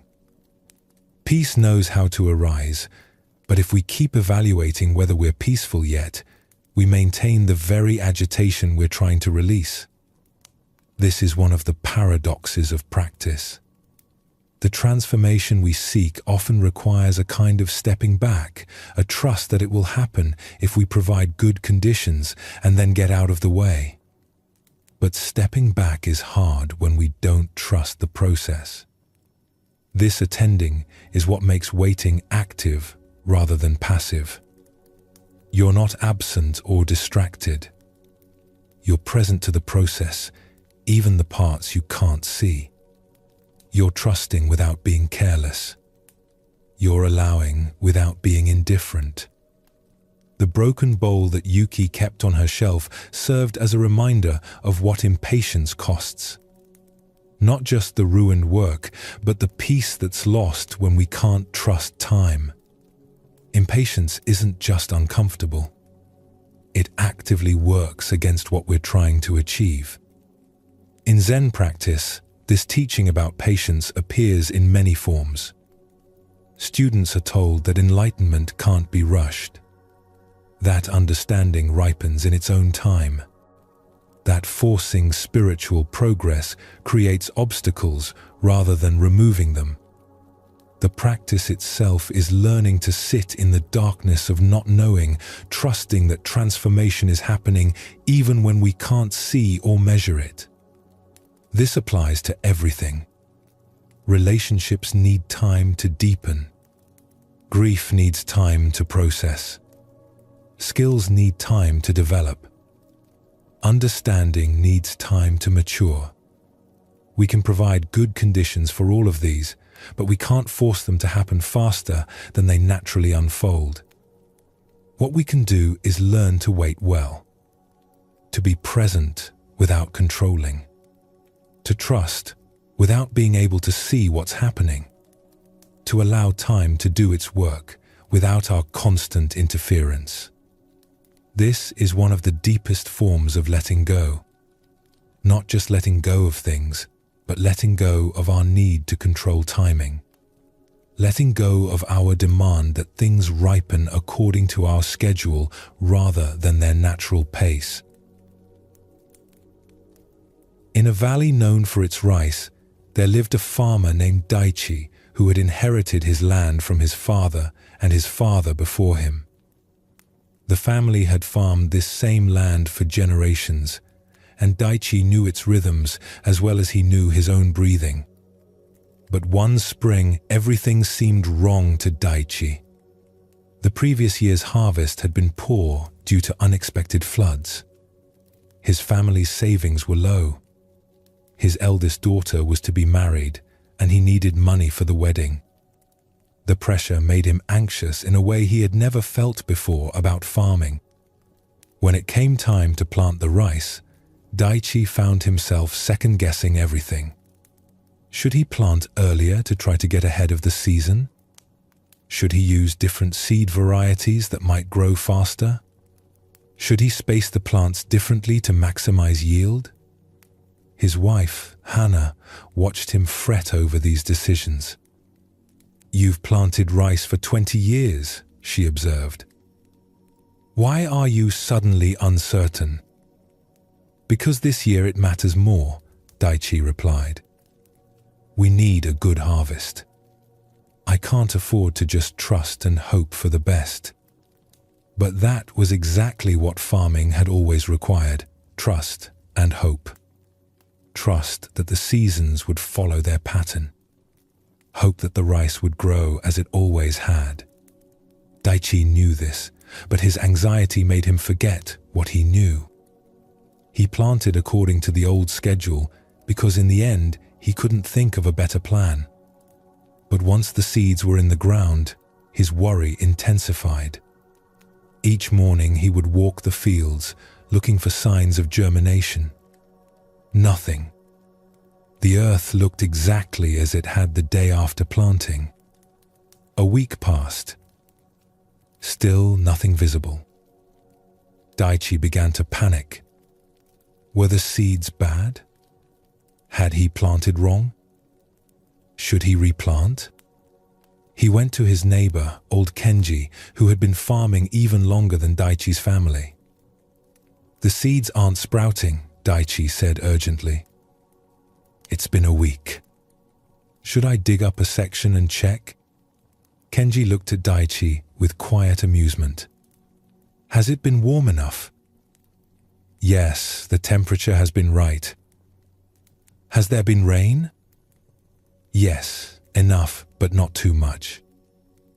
"Then the seeds are doing exactly what they're supposed to do. They're swelling, sending down roots, preparing to sprout. Just because you can't see it doesn't mean nothing is happening." "But what if something's wrong?" Kenji sat down on a bench near his own fields. "Daichi, how many times have you planted rice?" 20 springs. "And how many times has it grown?" "Every time," Daichi admitted. "So why would this year be different?" "Because I need it to work," Daichi said, and heard the absurdity in his own words. His needing it to work didn't change how rice grew. His anxiety didn't make the seeds sprout faster or slower. The natural process would unfold in its own time, regardless of his feelings about it. "Your father taught you something important," Kenji said gently. "He taught you that farming is partnership with nature, not control over nature. You do your part, prepare the soil, plant at the right time, provide water. Then you wait. Not passively, not anxiously, but with trust in the process that's been working for thousands of years." Daichi sat with his neighbor in silence for a while, watching the wind move across Kenji's fields where rice was already showing green shoots. Those fields had been planted a week before his own. In 7 days, his fields would look like this. He needed to trust time. Over the following weeks, Daichi practiced what he came to think of as farmer's faith. Not blind belief that everything would turn out perfectly, but trust in the basic process. Rain would come. Sun would shine. Seeds would sprout when conditions were right, not when he wanted them to. He still checked the fields daily, but the quality of his checking changed. Instead of anxious searching for problems, he practiced simple observation. Instead of trying to speed things up with his worry, he learned to appreciate each stage. The soil preparing, the first green shoots, the gradual thickening of growth. One morning, about 10 days after planting, he saw the first tiny green tips pushing through the soil. His heart filled with something like relief and something like shame. Relief that the rice was growing. Shame that he had doubted the process he knew so well. Hana found him standing at the edge of the field, just watching the early growth. "The rice doesn't care about our worries," she said, joining him. "It grows according to its nature, not our needs." "I know that," Daichi replied. "I've always known it. But this year I forgot." "What made you remember?" "Kenji reminded me that I've done this 20 times before." That trust isn't blind hope. It's based on understanding how things actually work. Rice grows in its own time. My rushing doesn't help. My worry doesn't change anything. The season progressed as seasons do. There were challenges, a week of too much rain, then a week of too little. Insects that needed managing. weeds that needed pulling. But Daichi met each challenge as it came, without the overlay of panic he had felt at the beginning. At harvest time, the yield was good. Not exceptional, but good. Enough for the wedding, enough to rebuild savings. But what Daichi valued most from that season wasn't the rice. It was what he had learned about trust and timing. The evening after harvest, Kenji came by to help celebrate. Daichi thanked him for the wisdom he had shared back in spring. "I didn't teach you anything new," Kenji said. "You already knew it. You just needed reminding that some things work in their own time, and our job is to work with that time, not against it." "But how do you keep remembering it?" Daichi asked. "How do you not panic when you can't see what's happening underground?" Kenji smiled.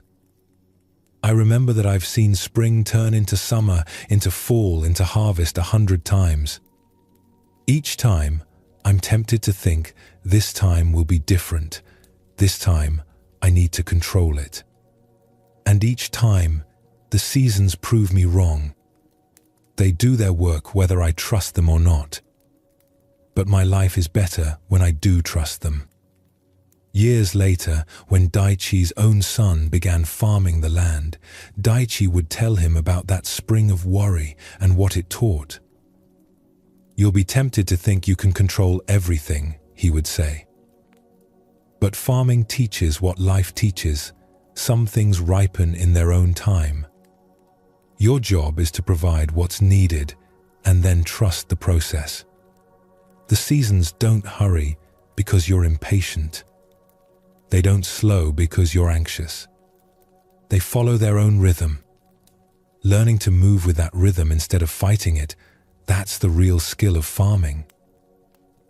Daichi's story shows us how easily we forget what we know when anxiety takes hold.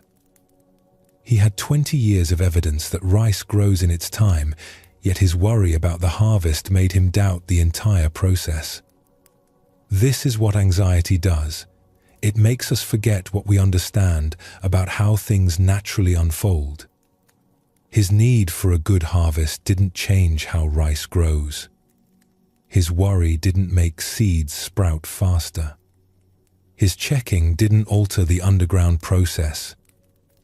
Yet he felt compelled to do something, to manage, to control. This is the impulse that makes waiting so difficult. The feeling that we should be doing more, checking more, ensuring more. Kenji's simple questions helped Daichi see what he was doing.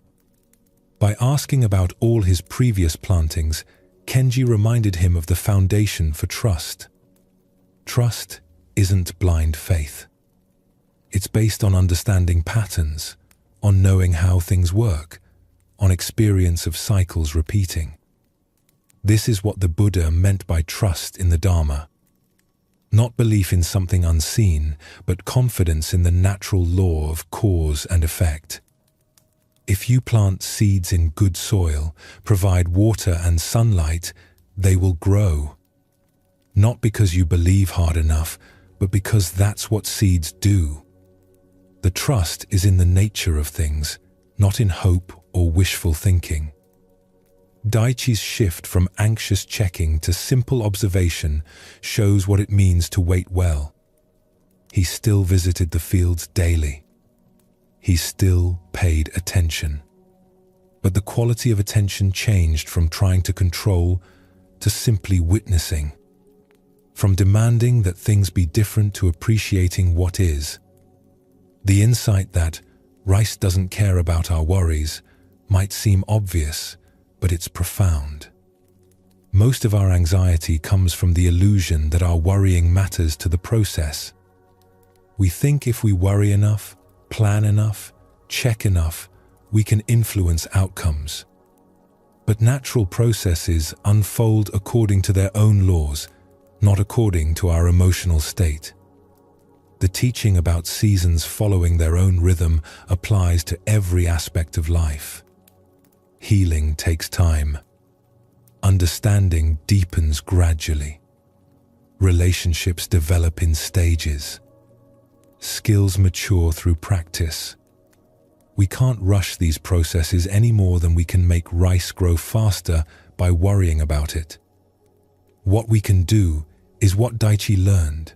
Provide good conditions, then trust the natural unfolding.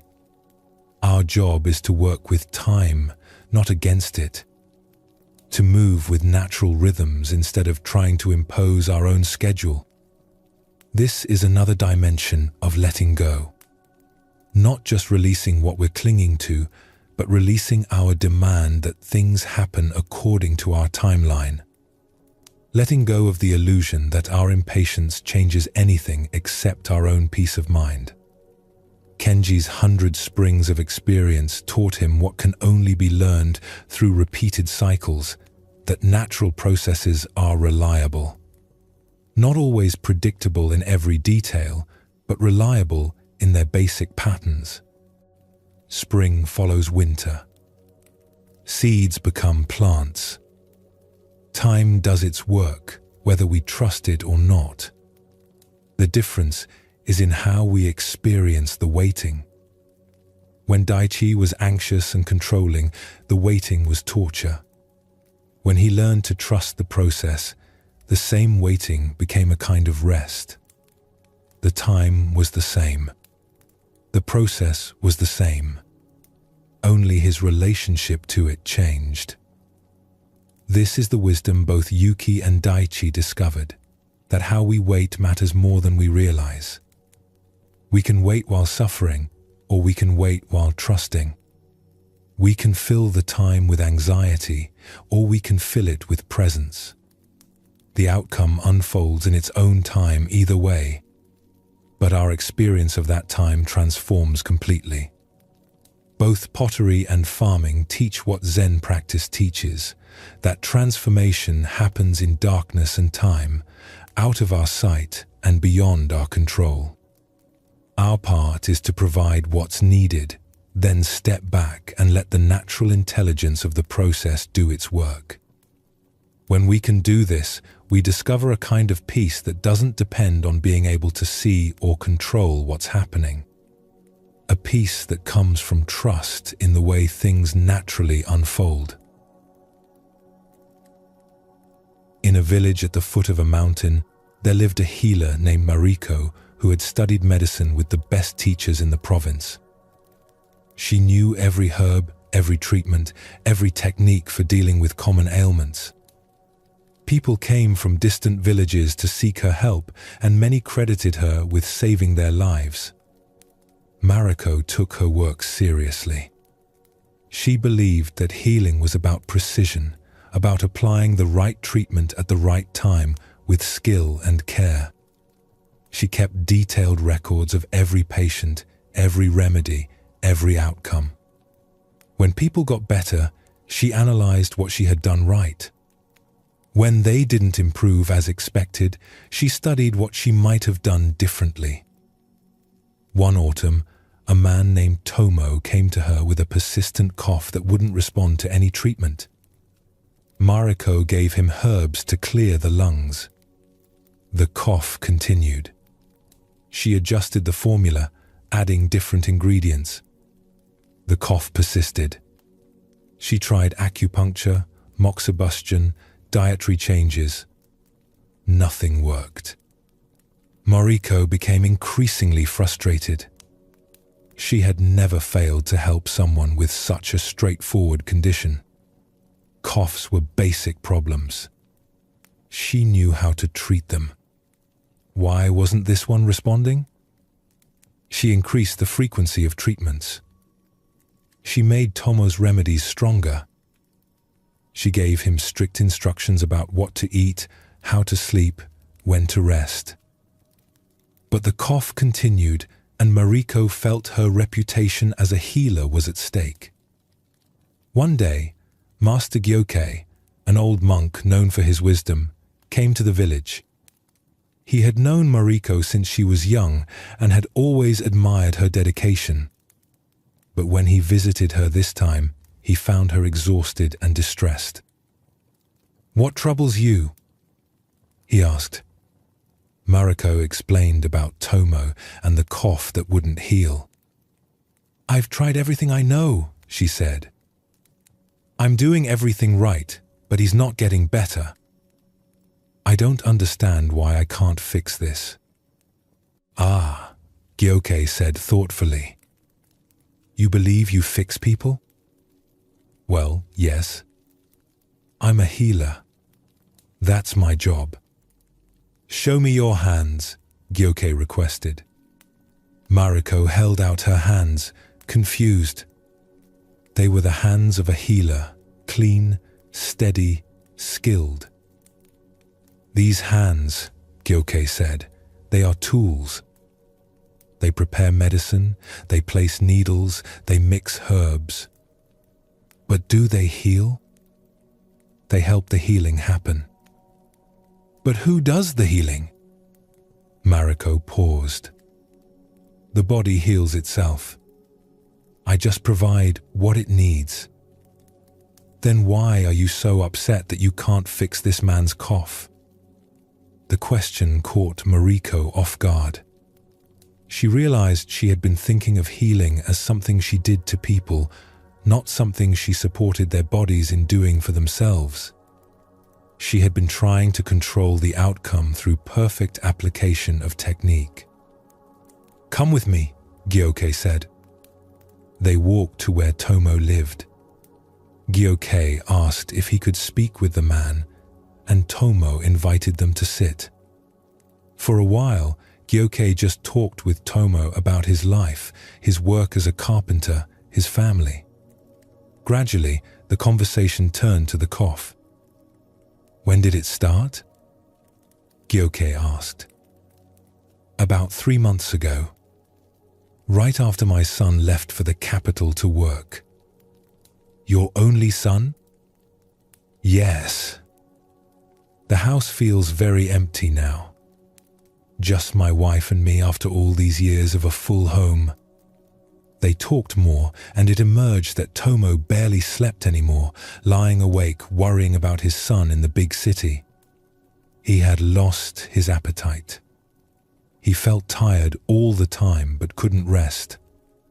After they left Tomo's house, Gyoke turned to Mariko. "What did you hear?" "That he's grieving," Mariko said slowly. "That he's stressed and not sleeping." "And can your herbs fix grief?" "No. But they should still help the cough." "Should they?" "His body is expressing what his heart can't say. He's coughing up the words he can't speak, the loneliness he can't name. You've been treating the cough as if it was separate from the man, as if you could fix one part while the rest of him suffers." Mariko felt something shift in her understanding. She had been so focused on controlling the symptom that she had missed the person. She had been trying to force healing instead of supporting it. The next time Tomo came for treatment, Mariko approached it differently. Instead of immediately giving him medicine, she sat with him and listened. She learned more about his son, about his adjustment to an empty house, about his fears and his loneliness. "The cough," she finally said, "is your body asking for attention. Not just medical attention, but your attention to what you're feeling." They talked about grief, about change, about learning to live with emptiness. Mariko still gave him herbs, but gentler ones now, for support rather than control. She suggested he write letters to his son. She encouraged him to visit friends instead of sitting alone in his empty house. Over several weeks, the cough gradually eased. Not because Mariko had found the right formula, but because Tomo had begun to address what his body was trying to tell him. The healing happened not through Mariko's control, but through her stepping back and allowing the natural process to unfold. Months later, Master Gyoke visited again and found Mariko changed. She was calmer, less driven, but somehow more effective. Her patients seemed to heal better than before. "What did you learn?" he asked. "That I'm not in control of healing," Mariko said. "That I never was. My job isn't to fix people, but to support their own healing capacity. To provide what might help and then trust the body's wisdom. When I stopped trying to control outcomes, I became a better healer because I could finally see what was actually needed." "And this doesn't frighten you? Not being in control?" Mariko smiled. "It's actually a relief. I was exhausted trying to manage what couldn't be managed. Now I do my part with care, then step back and trust. Some people heal, some don't. Some quickly, some slowly. I can't control that, but I can be present to whatever unfolds." Years later, when younger healers came to study with Mariko, they noticed something different about her approach. She didn't seem as urgent as other teachers, less driven to prove her methods worked. When they asked about this, she would tell them about Tomo and the cough that wouldn't respond. "I learned that healing has its own intelligence," she would explain. "Your job is to listen, to support, to provide what might help. But then you have to let go. You can't force a body to heal any more than you can force a plant to grow. The trying to control is often what prevents the natural healing from happening." Mariko's story reveals something fundamental about the illusion of control. She was skilled, knowledgeable, well-intentioned. But her very attempt to control the outcome was preventing her from seeing what was actually needed. She was so focused on fixing the symptom that she missed the whole person. Her belief that she could fix Tomo's cough was based on the idea that she was in control of healing. But Gyokei's question, "Who does the healing?" pointed to the truth: bodies heal themselves. Healers can support, assist, provide conditions that help.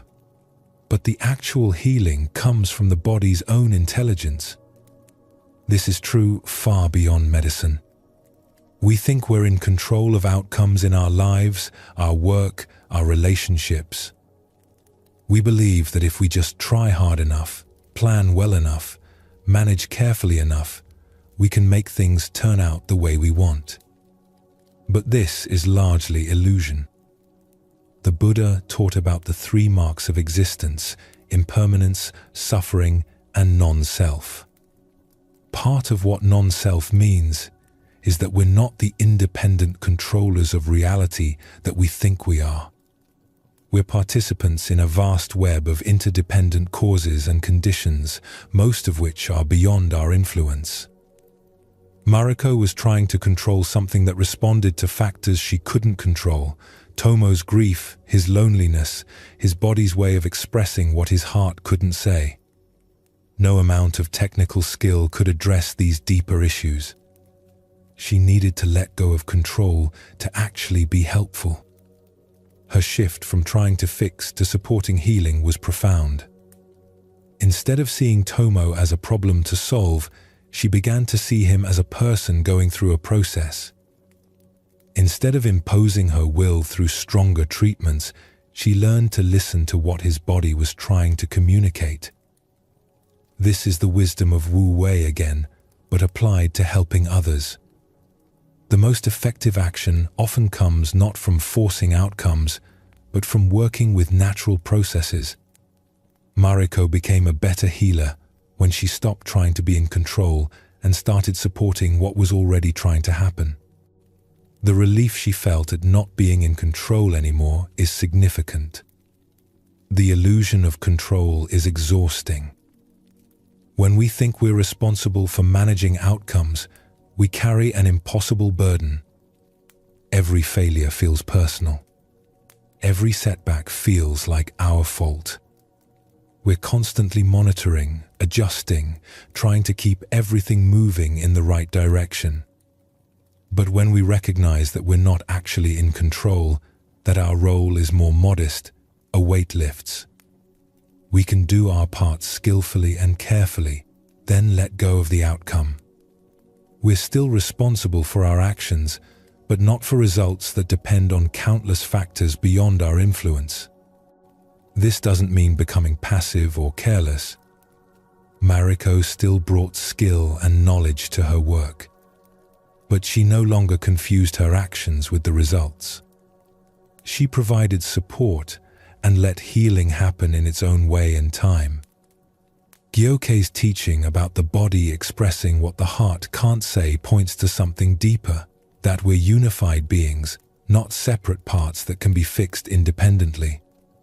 Mariko had been treating the cough as isolated from everything else about Tomo.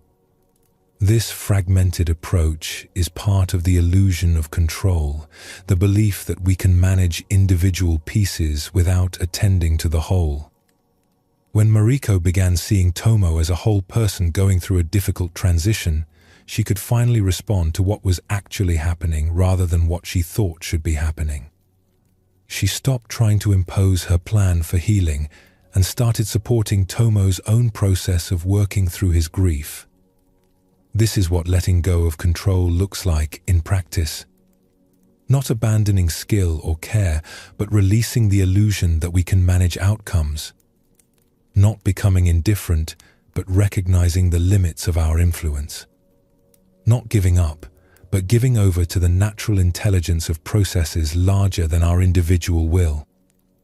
We spend enormous energy trying to control what can't be controlled. Our health, other people's choices, the future, outcomes that depend on countless variables we can't see or influence. This effort exhausts us and often prevents the natural unfolding that would happen if we stopped interfering. The practice is to keep doing what's skillful while releasing attachment to outcomes, to provide good conditions and trust the process, to act with care but without the burden of believing we're in charge of results. This is freedom. Not freedom from responsibility for our actions, but freedom from the impossible responsibility of controlling the universe. In a provincial capital, there lived an official named Hideyoshi who had risen through the ranks of government service through careful planning and meticulous management. He was known for his ability to organize complex projects, solve administrative problems, and keep everything running smoothly. Hideyoshi believed deeply in preparation and planning. For every situation, he had a plan. For every problem, he had a solution ready. For every possible difficulty, he had already thought through the response. His colleagues admired his thoroughness, though some found him rigid. When he was appointed to oversee disaster preparedness for his region, Hideyoshi threw himself into the work with his characteristic intensity. He studied flood patterns, earthquake histories, fire risks. He created detailed plans for every conceivable emergency. He drilled his staff on procedures until they could recite them in their sleep. He felt satisfied that his region was now prepared for anything. Whatever might happen, he had a plan to manage it. Then the earthquake came. It struck just before dawn on a spring morning. The shaking lasted less than a minute, but it felt like hours. Buildings collapsed. Fires started. Water systems broke. The careful order Hideyoshi had worked so hard to establish dissolved in seconds. In the aftermath, Hideyoshi pulled out his disaster plans, ready to implement them. But nothing went as planned. The roads his evacuees were supposed to use were blocked with rubble. The water sources he had designated were contaminated. The meeting points he had established were now dangerous locations. His careful plans were useless in the face of actual disaster. He stood in the street outside his damaged office, holding his thick folder of plans, and realized they were just paper. All his preparation had given him the illusion of control, but the actual earthquake followed no one's plan. Reality didn't care about his procedures. A monk named Sengai was helping clear rubble from a collapsed temple nearby. He noticed Hideyoshi standing frozen and came over to see if he needed help. "My plans are worthless," Hideyoshi said, still in shock. "Everything I prepared for isn't what actually happened. I thought I had everything under control, but I controlled nothing." Sengai looked at the plans in Hideyoshi's hands. "Did you expect the earthquake to follow your planning?" "I expected my planning to help manage the earthquake." "And is anyone being helped right now?" Hideyoshi looked around. People were digging through rubble, carrying water, tending the injured. The help was happening, just not according to any plan. People were responding to what was actually needed in each moment, not following procedures. "Come," Sengai said. "Put down your plans and help move this beam. There's someone trapped underneath." For the next several days, Hideyoshi worked without plans. When he saw someone needed help, he helped. When a problem arose, he responded as best he could with what was available. When someone asked what to do, he said, "Let's see what's needed here right now." It was terrifying at first, working without his careful procedures. But gradually, he noticed something surprising. Things were getting done. People were being helped. The community was recovering. Not according to any master plan, but through countless small acts of response to immediate needs. A week after the earthquake, Sengai found Hideyoshi organizing a food distribution point. Not from a plan, but from seeing people were hungry and food was arriving from other regions. "You look different," Sengai observed. "I feel different. I spent years trying to prepare for everything, thinking I could control disaster through planning. But disaster teaches that control is illusion. The only real skill is responding to what's actually here." "So your planning was wasted?" Hideyoshi considered this. "No, it taught me about systems, about logistics, about needs. That knowledge is useful. But I was confused about what planning could do. I thought it could control outcomes. Really, it can only prepare me to respond better when things don't go as planned." "Which is always," Sengai added with a slight smile. "Yes, things never go as planned. There are too many variables, too many unknowns. My job isn't to control events, but to meet them skillfully as they arise." In the months of rebuilding, Hideyoshi became known for a different kind of leadership. He still prepared and organized, but without the rigid attachment to plans. When situations changed, he changed with them.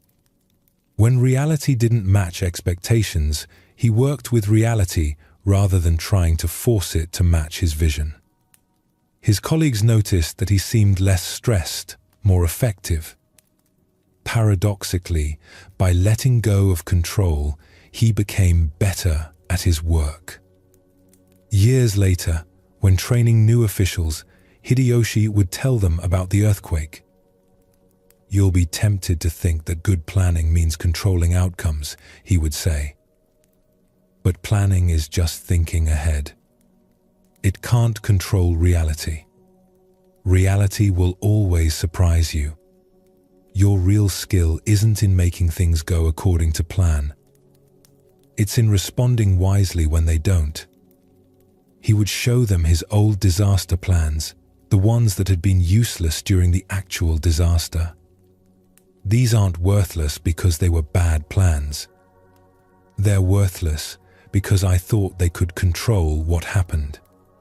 Once I let go of that illusion, the knowledge in them became useful in a different way, as preparation for response, not control of outcomes. Hideyoshi's story shows the illusion of control from another angle. His planning wasn't bad. His preparation was actually valuable. But he had confused preparation with control. He thought that by planning for every possibility, he could manage what happened. The earthquake showed him how little we actually control. This is one of life's hardest lessons, that we can do everything right and still not control outcomes. We can prepare thoroughly and still be surprised. We can work skillfully and still have things turn out differently than we hoped. Our sense of control is mostly illusion. The Buddha taught about this through the concept of dependent origination. Everything arises from countless causes and conditions, most of which are beyond our sight or influence. We can affect some conditions, but we can't control the whole web of causation. To think we can is to misunderstand our actual position in reality. Hideyoshi's rigid attachment to his plans was a form of suffering. He had worked so hard to create the illusion of control that when reality shattered that illusion, he felt lost. All his effort had been directed towards something impossible, controlling a complex, dynamic, unpredictable reality. Sengai's simple request to put down the plans and help move rubble was profound. It invited Hideyoshi to shift from trying to control what was happening to responding to what was needed right now. From managing reality according to his vision to meeting reality as it actually was. The terrifying freedom of working without plans taught Hideyoshi something essential. When he stopped trying to control outcomes and started responding to what was actually present, he discovered a different kind of effectiveness. Not the effectiveness of imposing order, but the effectiveness of working with what's here. His realization that things never go as planned is worth sitting with. We spend enormous energy trying to make reality match our plans, our expectations, our ideas about how things should be. But reality doesn't consult our plans. It unfolds according to its own laws. Our plans can help us think ahead, but they can't control what happens. The shift from planning as control to planning as preparation is subtle but crucial. Preparation means developing knowledge and skills that might be useful. Control means trying to dictate outcomes. Preparation is humble. Control is arrogant. Preparation works with reality. Control tries to dominate it. Hideyoshi's decreased stress and increased effectiveness after letting go of control shows the practical benefit of this realization. The burden of trying to control what can't be controlled is exhausting. When we release that impossible task and focus instead on responding skillfully to what's actually here, we free up enormous energy. This doesn't mean we stop preparing or planning. Both Mariko and Hideyoshi continued their work. But they no longer confused their actions with control over outcomes. They did their part, then let reality unfold as it would. This is the wisdom of acting without attachment to results.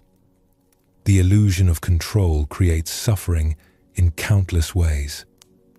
We think we should be able to manage our health, so illness feels like failure. We think we should be able to control others' choices, so their independence feels like rejection. We think we should be able to prevent bad things from happening, so when they do, we blame ourselves. But most of what happens is beyond our control. We live in a web of interdependence where countless factors influence every outcome. We can affect some factors through our actions, but we can't control the whole pattern. The practice is to keep doing what's skillful, what's caring, what's wise, while releasing the illusion that we're in charge of results. To act responsibly without carrying the impossible burden of controlling reality. To prepare well, then meet what comes with presence and flexibility rather than rigid attachment to how things should be. This is true letting go. Not of effort or care or skill, but of the exhausting illusion that we're in control. When we release this illusion, we find a freedom that allows us to respond more effectively to whatever arises. We're no longer fighting to make reality match our plans. We're meeting reality as it is and working with it skillfully.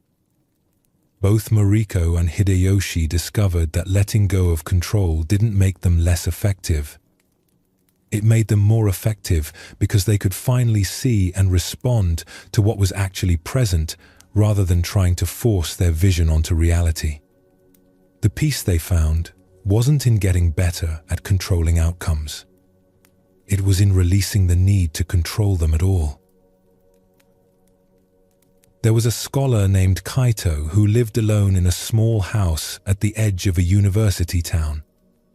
He had devoted his life to learning, earning respect for his knowledge of ancient texts and philosophy. But despite his accomplishments, Kaito felt a persistent loneliness that nothing seemed to ease. He would see other scholars gathering in tea houses, talking late into the night. He would watch students walking together, laughing at shared jokes. He felt, on the outside of something essential, looking in at a warmth he couldn't reach. To fill the emptiness, Kaito threw himself deeper into his studies. He told himself that companionship was a distraction from serious work. He acquired more books, spent longer hours in research, gained more recognition for his scholarship. Yet the loneliness only grew more intense. One day, a monk named Basui came to town to give lectures on Zen. Kaito attended out of intellectual curiosity, not expecting any personal relevance. But during the questions at the end, Kaito found himself speaking. "Master Basui," he said, "I have a question about suffering. The Buddha taught that desire causes suffering. I desire companionship, deep connection with others. Should I try to eliminate this desire?" Basui looked at Kaito with penetrating kindness. "Tell me more about this desire." "I feel alone," Kaito said, surprised by the emotion in his own voice. "I watch others form friendships easily, but I can't. I've tried to stop wanting connection, to be content with my studies, but the longing only grows stronger." "And when you're with other people, what happens?" Basui asked. "I become anxious. I worry about saying the right thing, appearing knowledgeable. I analyze every conversation afterward, finding all my mistakes. It's exhausting." "So you desire connection, but when connection is available, you're busy protecting yourself?" Kaito paused. He had never thought of it this way. "I suppose so." "Your desire for companionship isn't the problem," Basui said gently. "Your desire is trying to tell you something. What are you afraid would happen if you truly let someone close?" That night, Kaito couldn't stop thinking about the question. What was he afraid of? As he sat with the question, memories arose. His father's criticism, classmates mocking his earnest questions, teachers impatient with his confusion. A pattern emerged. He had learned early that being known was dangerous. So he had built walls of scholarship, using knowledge to keep people at a safe distance. The longing for connection wasn't separate from his fear of it. They were two sides of the same wound. He desired what he was too afraid to allow. Over the following weeks, Kaito began to see his desire differently. Not as a problem to eliminate, but as a message pointing towards something unhealed. His loneliness was showing him where he had closed himself off. His longing was inviting him toward the very vulnerability he feared. Busui had suggested Kaito attend a weekly gathering where people practiced meditation together. Kaito resisted at first. What if they found him inadequate? What if he didn't fit in? But the loneliness was becoming unbearable, so he went. The first evening was uncomfortable. Kaito wanted to impress the group with his knowledge of meditation theory, but Busui gently redirected him to simple practice. Just sitting, just breathing, just being present. No performance required.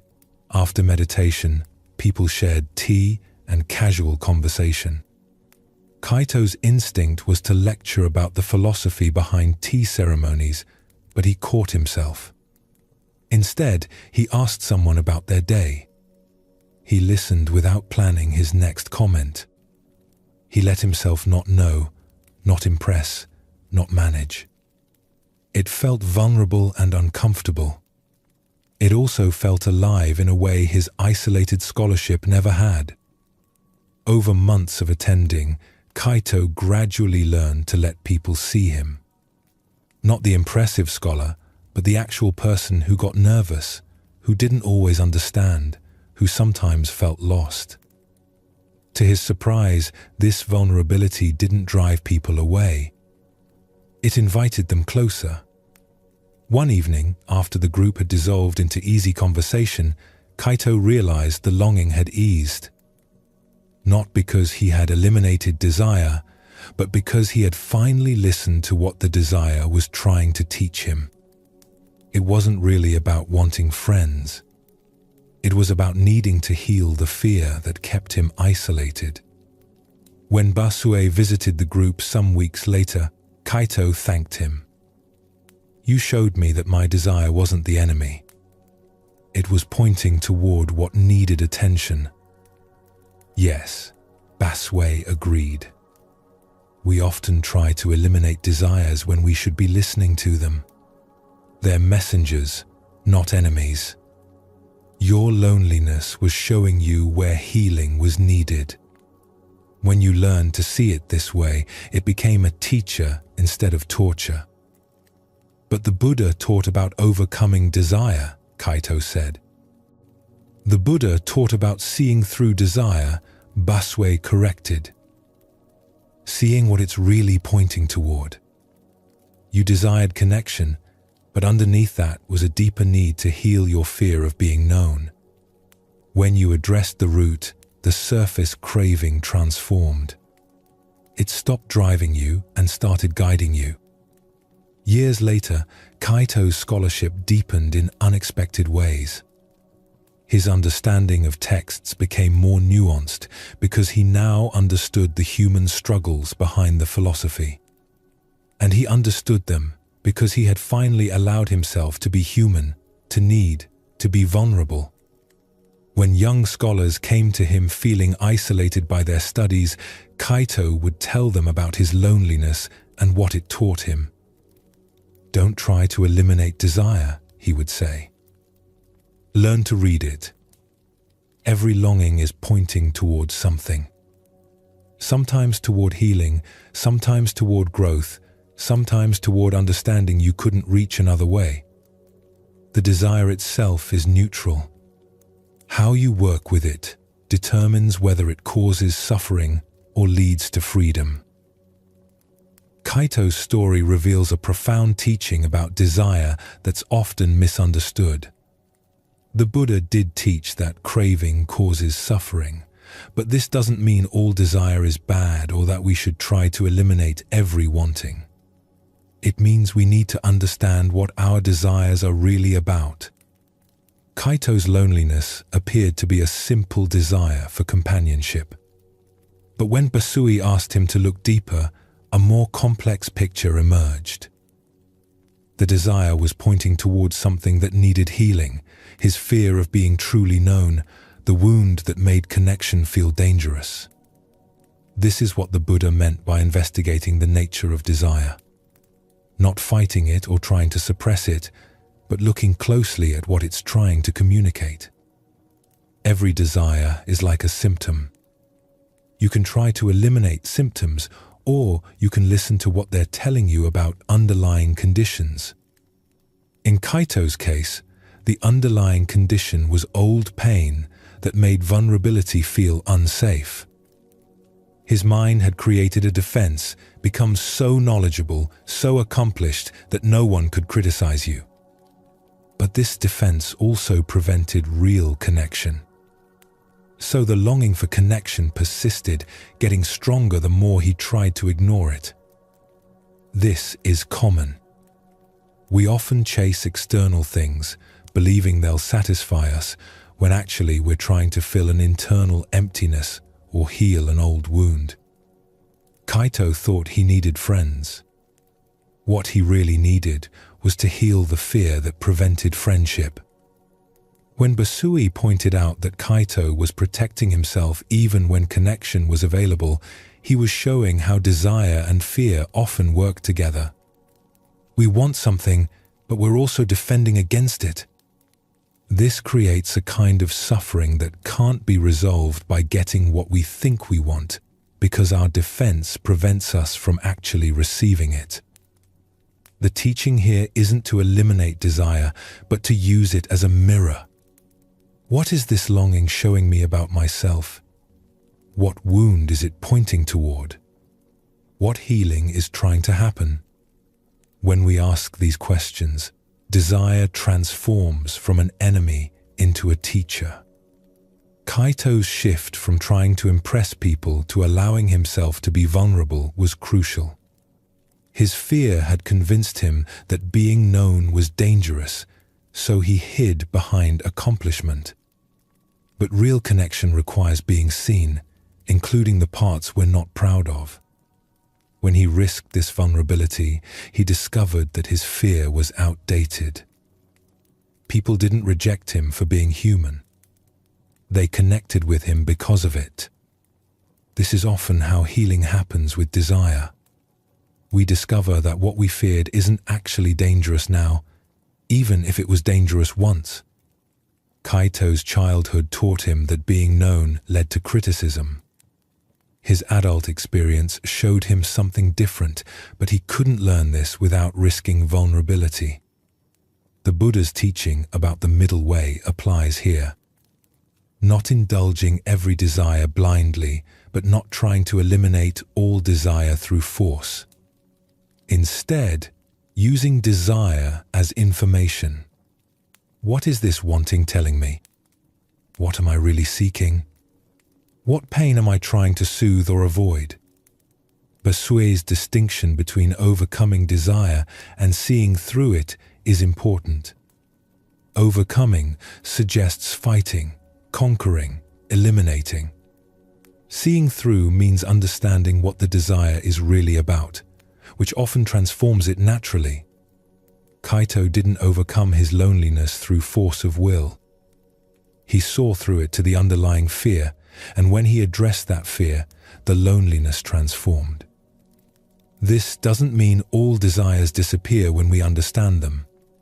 Kaito still enjoyed connection. But the desperate quality of the longing eased because he was no longer trying to use connection to fix something only healing could address. The desire became simpler, cleaner, less driven by hidden need. We all do what Kaito did, chasing things we think will make us whole while avoiding the actual work of becoming whole. We want recognition to prove we're valuable. We want possessions to feel secure. We want control to feel safe. But these external things can't heal internal wounds. They can only temporarily distract us from them. The practice is to pause when strong desire arises and ask, what am I really wanting?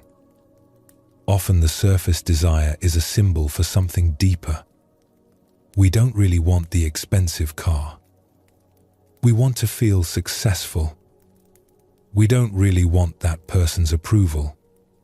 We want to feel worthy. When we see what we're actually seeking, we can address it more directly. This is what it means to use desire as a mirror. Every longing reflects something back to us about our inner state. What do I feel is lacking? What wound am I trying to heal? What emptiness am I trying to fill? These questions turn desire from a problem into a teacher. In a prosperous city, there lived a merchant named Takahashi who had achieved everything he set out to accomplish. His business was successful. His home was elegant. His children were educated. By every measure, he had won at the game of life. Yet, Takahashi felt empty. He would stand in his beautiful home, surrounded by evidence of his success, and feel nothing. The satisfaction he expected never came. Each achievement brought a brief pleasure that quickly faded, leaving him looking for the next goal, the next acquisition, the next thing that might finally make him feel complete. He began to wonder if something was wrong with him. Other people seemed content with far less. Why couldn't he simply enjoy what he had?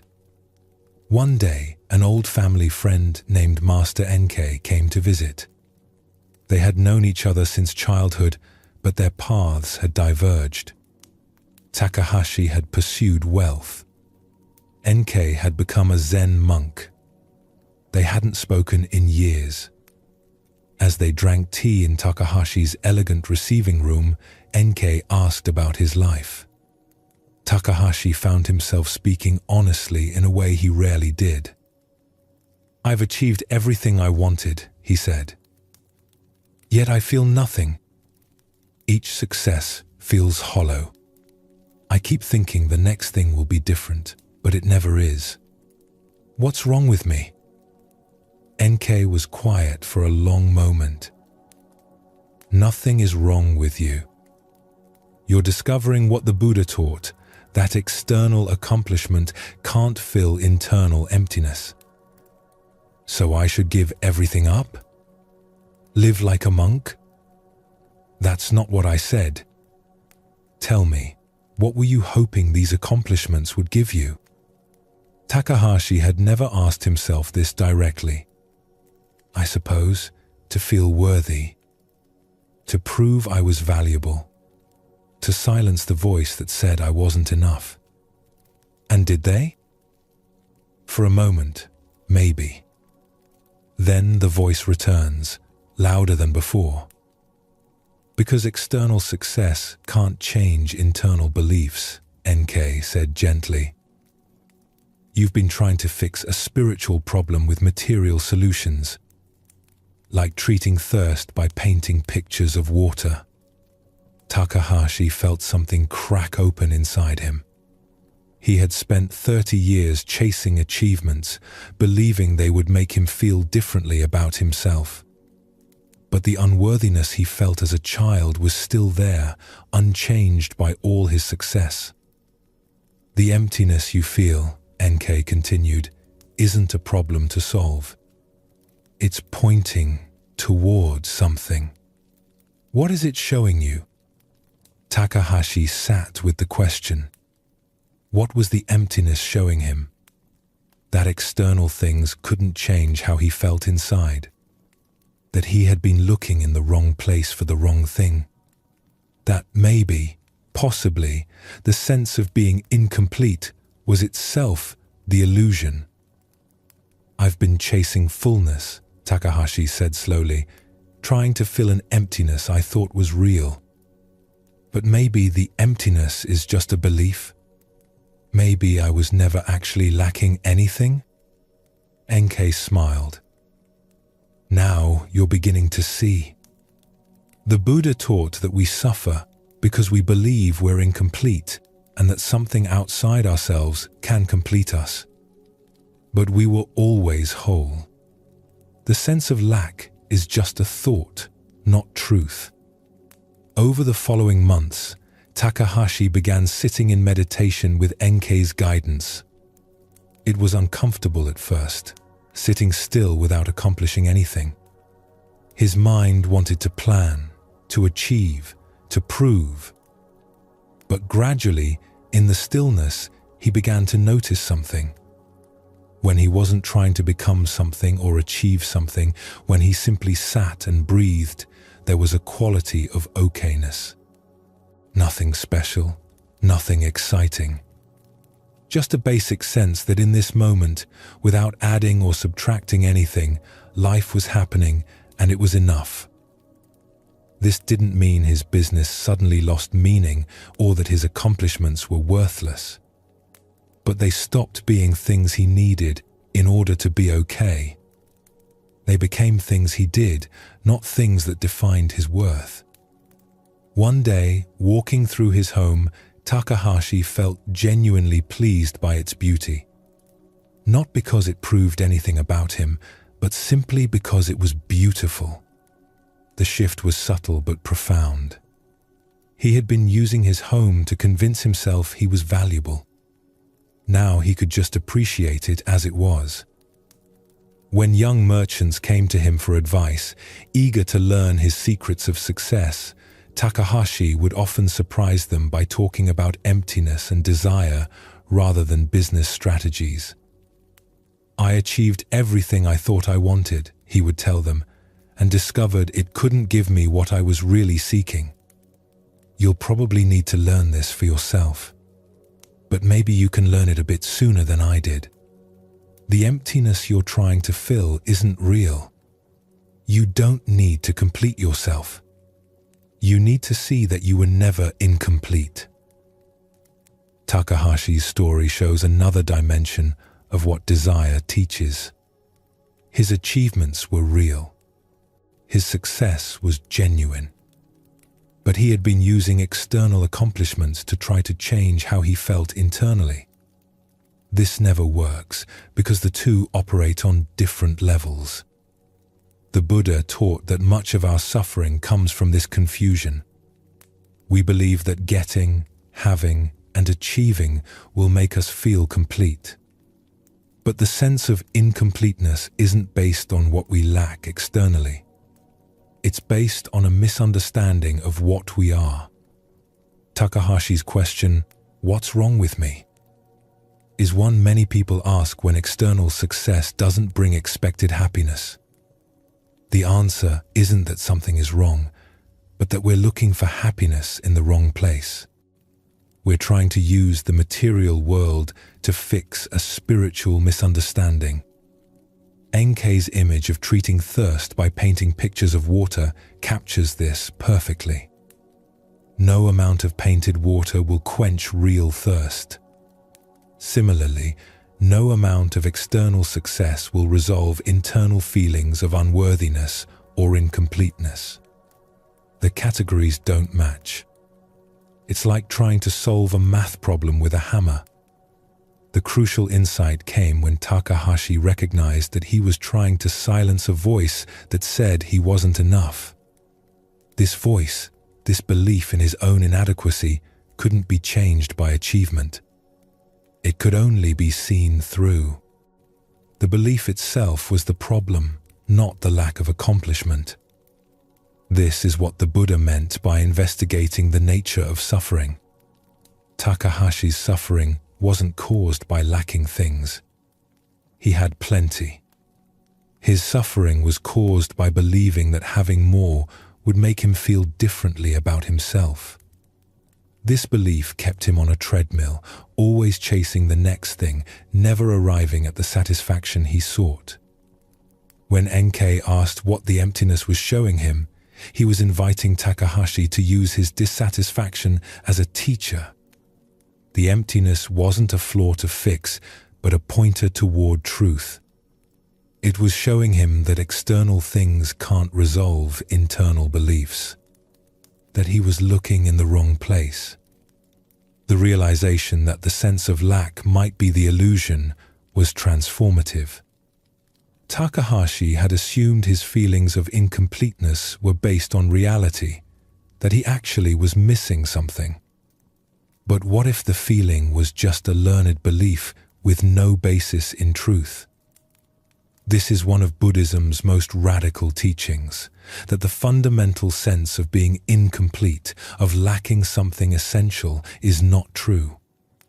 We're not broken beings who need fixing. We're whole beings who have learned to believe we're broken. The practice of meditation helped Takahashi discover this directly. When he sat, without trying to become or achieve anything, he found a basic okayness. Not ecstasy, not special states, just a simple recognition that in this moment nothing essential was missing. This is what Buddha nature means. The fundamental completeness that's present when we're not chasing or resisting. His shift from using his home to prove his worth to simply appreciating its beauty shows what changes when we stop trying to fill internal emptiness with external things. The things themselves don't become meaningless. They can be enjoyed more fully, actually, because we're not burdening them with the impossible task of making us feel complete. Both Kaito and Takahashi learned to read their desires differently. Kaito's loneliness pointed toward a need for healing old wounds. Takahashi's endless achieving pointed toward a belief in his own incompleteness that needed to be seen through. Both discovered that the desire itself was trying to teach them something if they knew how to listen. The Buddha's teaching isn't to eliminate desire, but to understand it. What is this wanting really about? What am I truly seeking? What belief or wound is driving this chase? When we investigate deeply, we often find that surface desires are covering deeper needs. And sometimes, like Takahashi, we discover that the deepest need is to see through the illusion that we need anything at all to be whole. This doesn't make us passive or unmotivated. Both Kaito and Takahashi continued to engage fully with life. But they were no longer driven by desperate attempts to fix something they believed was broken in themselves. They could act from wholeness rather than from lack. They could pursue goals without making their worth conditional on achieving them. This is the freedom Buddhism points toward. Not freedom from having desires or living in the world, but freedom from being enslaved by the belief that external things can fix internal misunderstandings. The practice is to keep investigating, keep looking at what our desires are teaching us, until we see through to the fundamental completeness that was always here. There was a monk named Daishin who had been practicing at his monastery for 5 years, and he was becoming increasingly discouraged. His meditation was restless. His mind wandered constantly. While other monks seemed to sit in peaceful stillness, Daishin's thoughts raced from one thing to another, never settling. He tried everything he knew to control his mind. He counted breaths, repeated mantras, visualized calming scenes. Sometimes these techniques would work for a few moments, but then the thoughts would return, rushing through his awareness like a river in flood. Daishin felt like a failure as a monk. What kind of practitioner couldn't even sit still for 30 minutes? What kind of meditation student couldn't quiet his own mind? He watched the senior monk sitting with apparent ease and felt ashamed of his constant mental turbulence. One evening, after a particularly frustrating meditation session, Daishin sought out his teacher, Master Daiju. He found her in the garden, pulling weeds in the fading light. "Master," he said, "I need to confess something. My meditation is terrible. My mind never stops. I've been trying for 5 years to make it still, but I'm failing. Perhaps I'm not suited for this practice." Daiju continued pulling weeds for a moment before responding. "Show me your mind," she said. "What?" Your restless mind. The one that never stops. Show it to me. Daishin started to explain what he meant, but Daiju interrupted. Not words about your mind. Your actual mind. Where is it? What does it look like? Daishin paused, confused. His mind was right here, thinking these thoughts, feeling this frustration. But how could he show it? I can't show you my mind directly, he finally said. Then how do you know it's restless? Daiju asked, setting down her weeding tool and looking at him directly. Because I experience the thoughts. I feel them moving constantly. And who is experiencing these thoughts? Daishin opened his mouth to answer, then stopped. Who was experiencing the thoughts? There was awareness of thinking happening, but when he looked for the one who was aware, he couldn't find a solid thing. Just awareness itself, watching thoughts arise and pass. You've been fighting with thoughts, Daiju said gently, trying to make them stop. But thoughts are like clouds in the sky. The sky doesn't fight the clouds. It doesn't try to push them away or hold them still. It just allows them to pass through. Your awareness is like the sky. Thoughts are like clouds. You've confused yourself with the clouds and forgotten you're the sky. But the thoughts disturb my peace, Daishin said. Do they? Or does your fighting with them disturb your peace? Daishin considered this. When a thought arose, there was just a thought. The disturbance came when he judged it as wrong, when he tried to push it away, when he told himself he should be different than he was. Try something, Daiju suggested. Next time you sit, don't try to stop thoughts. Just watch them the way you'd watch clouds passing. Don't judge them as good or bad, wanted or unwanted.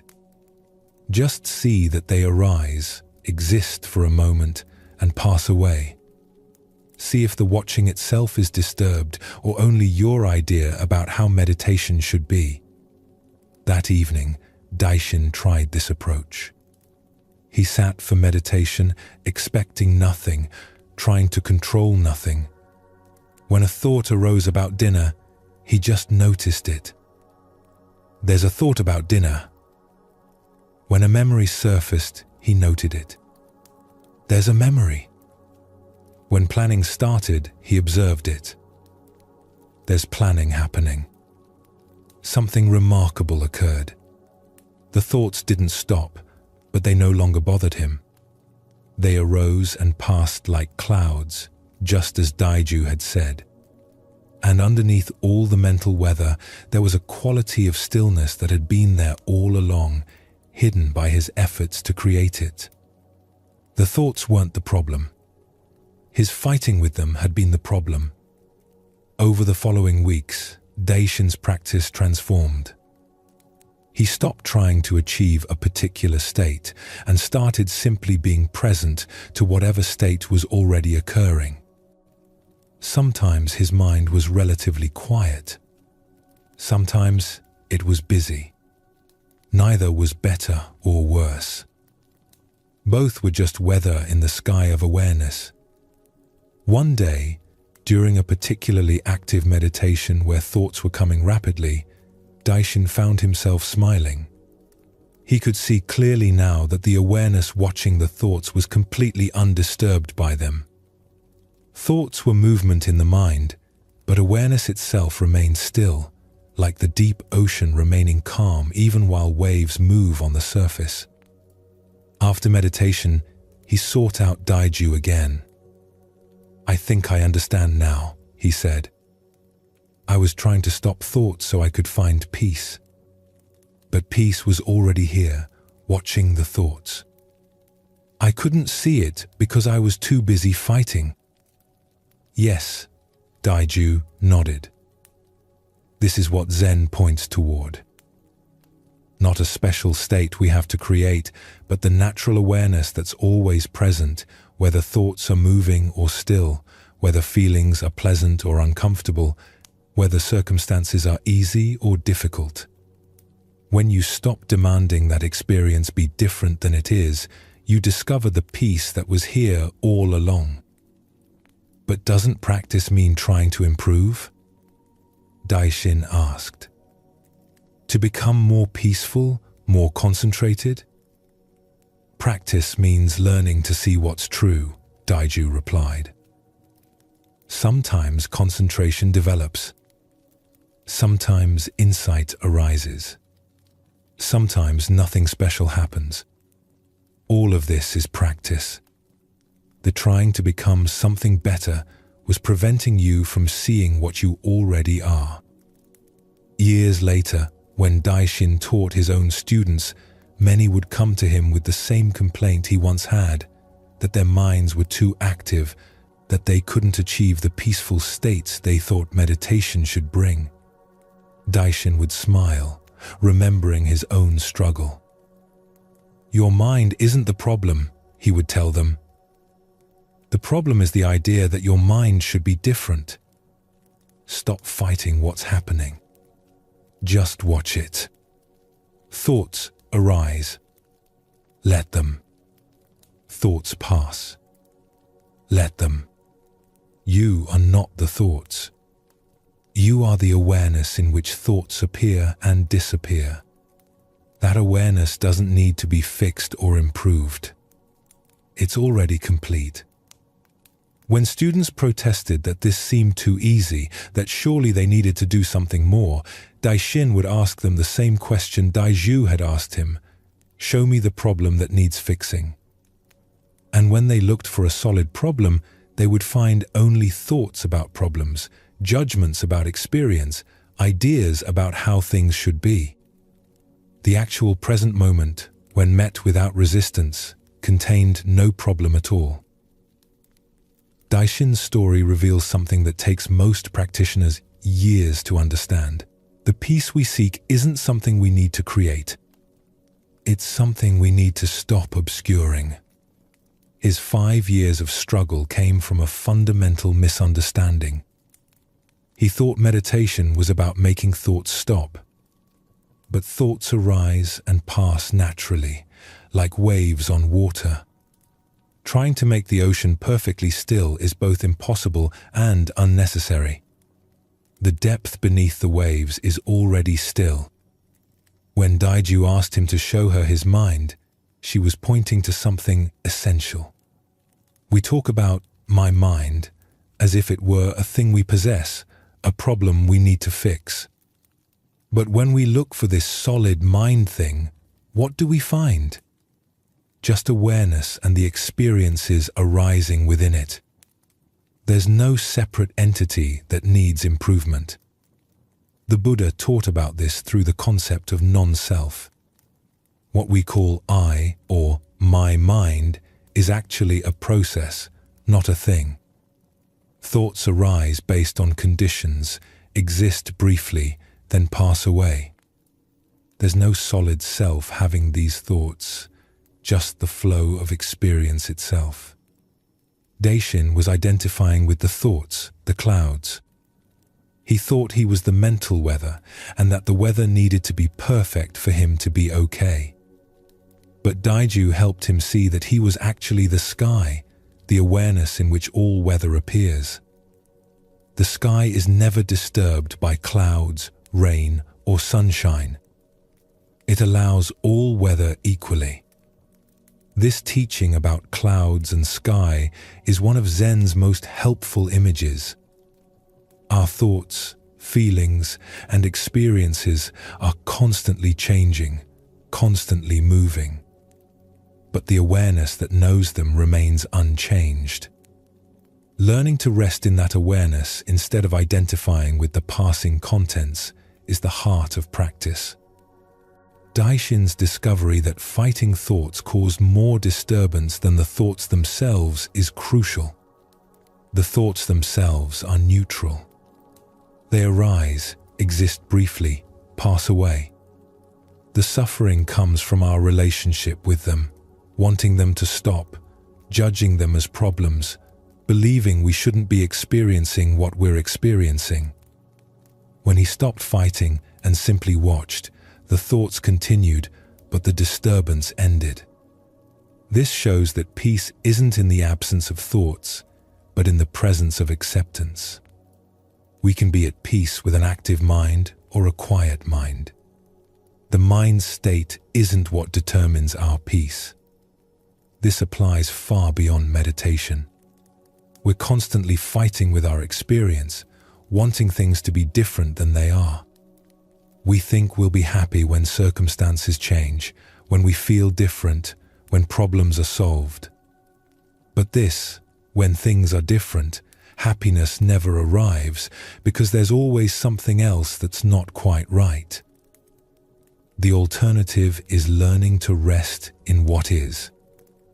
Not passive resignation, but active acceptance.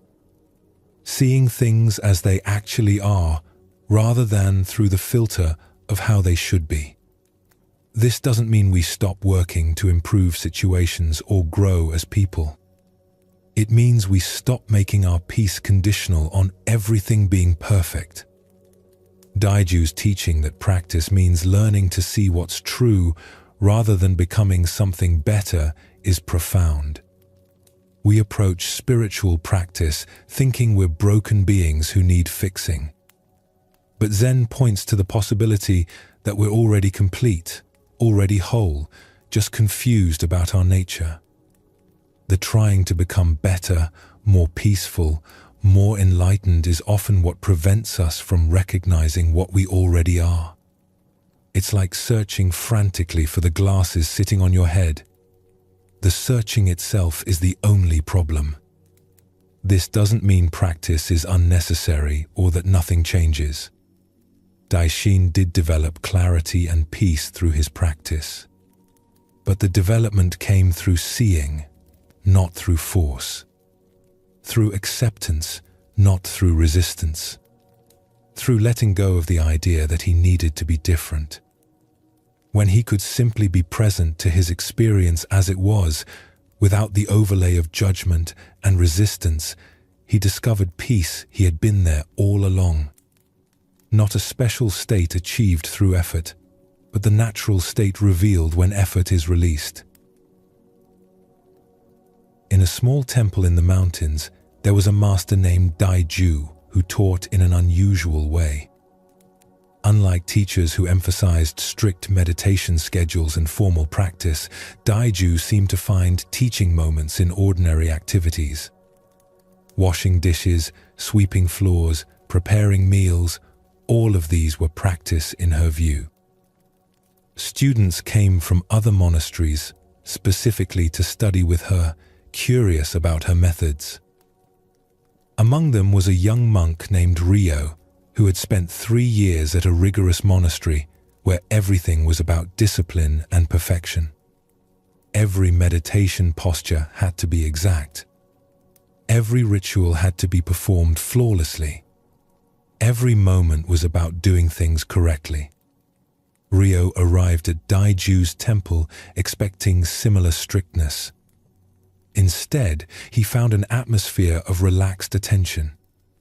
Monks practiced meditation, but without the rigid formality he was used to. They worked in the gardens and kitchen with focus, but also with occasional laughter. It seemed almost too casual to be serious practice.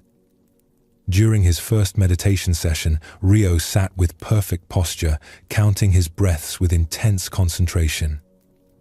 After 30 minutes, his back ached from holding himself so rigidly.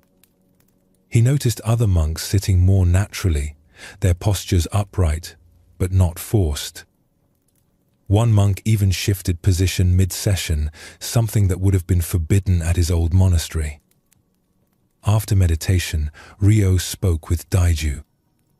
"Master, I notice the practice here is quite informal. At my previous monastery, we maintained strict standards. Isn't precision important for spiritual development?" Daiju looked at him with gentle curiosity. "Show me your back," she said. Confused, Ryo indicated his back. "Your posture was very precise just now," Daiju observed. "And how does your back feel?" "It aches." "Why?" "Because I was holding perfect posture." "And if your back hurts so much you can't pay attention to anything else, is that perfect practice?" Daiju asked. Ryo hadn't considered this.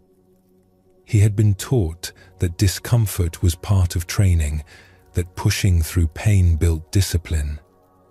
But now he realized that his rigid posture had actually prevented him from being present. He had been so focused on doing it right that he couldn't simply sit. "Presence doesn't require perfection," Daiju said. "In fact, the trying to be perfect often prevents presence. You were so busy managing your posture that you weren't actually meditating. You were just suffering your idea of what meditation should look like." Over the following days, Ryo noticed this pattern in everything he did. When he swept the temple floor, he would focus so intently on perfect technique that he couldn't actually be present to the simple act of sweeping. When he prepared vegetables, he worried so much about cutting them uniformly that he missed the actual experience of the knife, the vegetable, the moment itself. One morning, Ryo was washing dishes after breakfast. He tried to wash each bowl with precise movements, placing them in perfectly straight rows to dry. Daiju came into the kitchen and watched him for a moment. "Ryo," she said, "are you washing dishes or performing a ritual?" "I'm washing dishes," he replied, uncertain. "It looks like you're trying to wash them perfectly rather than just washing them." "What's the difference?" Ryo paused, his hands in the water. "When I try to do it perfectly, I'm thinking about technique, about how it looks, about whether I'm doing it right. When I just wash dishes, I'm here, feeling the water, seeing the bowl, doing what needs doing." "Yes," Daiju said simply and left him to continue. From that moment, something shifted in Ryo's practice. He began to notice how often his pursuit of perfection pulled him away from presence. How his trying to be a good practitioner prevented him from actually practicing. He experimented with allowing imperfection. Sitting in meditation with a posture that was attentive but comfortable rather than rigidly perfect. Sweeping the floor with care but not obsessive precision. Chopping vegetables with attention but accepting that they wouldn't all be identical. What surprised him was that his practice actually deepened. When he stopped demanding perfection, he could be more fully present. The energy he had been using to monitor and judge his performance became available for simple awareness. One evening, during a thunderstorm, the power went out in the temple. The scheduled evening meditation happened in darkness. Ryo felt disoriented without the usual visual cues for checking his posture. He couldn't see if he was sitting as straight as he should. He couldn't monitor his form. In that darkness, with no way to evaluate his performance, something opened up. There was just sitting, just breathing, just being present to the sound of rain, the feeling of breath, the aliveness of this moment. No judgment, no comparison, no trying to be perfect. Just presence itself. When the candles were finally lit, Ryo found tears on his face. He hadn't realized how much energy he'd been expending on trying to be a perfect practitioner. How much that trying had cost him in actual practice. After meditation, he sought out Daiju. "Master, tonight in the darkness, I couldn't check if I was doing it right." And somehow, that was the most present I've ever been. Daiju smiled. Yes. When you stop trying to be perfect, you can actually be here. Presence doesn't need perfect conditions. It doesn't need perfect posture. It doesn't need anything except your willingness to be with what is. But shouldn't we try to improve? Rio asked. To develop better concentration, clearer awareness? Development happens naturally when conditions are right, Daiju replied. Like a plant growing towards sunlight. The plant doesn't try to grow. It just responds naturally to light and water. Your practice is the same. When you stop trying to force development and simply meet each moment with presence, development happens on its own. Rio stayed at Daiju's temple for 2 more years. During that time, he learned that spiritual practice wasn't about achieving perfection, but about being present to imperfection. That presence itself was the practice, not something that happened after you got everything right. When he eventually left to establish his own teaching, students noticed something different about him. Unlike some teachers who emphasized rigid discipline, Rio taught with a lightness that made practice feel accessible rather than intimidating. Don't try to be perfect, he would tell his students. Just be present. Perfection is a thought, an ideal, a goal that keeps you from being here now. Presence doesn't wait for perfect conditions. It's available in this moment, whatever this moment contains. When students worried that they weren't practicing correctly, Rio would ask them, "Are you here now? Are you aware? Then you're practicing. Everything else is extra." Rio's story addresses one of the most common obstacles to spiritual practice, the belief that we need to be perfect before we can truly practice, or that practice is about achieving some flawless state. His 3 years at the rigid monastery had taught him many useful things, but they had also installed a belief that spiritual development required perfection. Every moment became about evaluation. Am I doing this right? Is my posture correct? Is this the proper technique? This constant self-monitoring created a kind of mental overhead that actually prevented practice. He was so busy judging his meditation that he couldn't actually meditate. His attention was on his performance rather than on present experience. Daiju's question about whether his back pain constituted perfect practice was ingenious. It revealed the absurdity of his approach. What's the point of perfect posture if it causes so much pain that you can't be present? The form was defeating the purpose. This confusion between form and essence is common in spiritual practice. We learn techniques and forms that are meant to support awareness, but we start thinking the forms themselves are the goal. We forget that the techniques serve presence, not the other way around. Rio's insight about washing dishes captures this perfectly. When trying to wash them perfectly, his attention was on evaluation and technique. When just washing them, his attention was on the actual experience of washing. One was performance, the other was presence. The Buddha often taught about the middle way between extremes. Rio's old monastery represented one extreme, rigid discipline and perfectionism.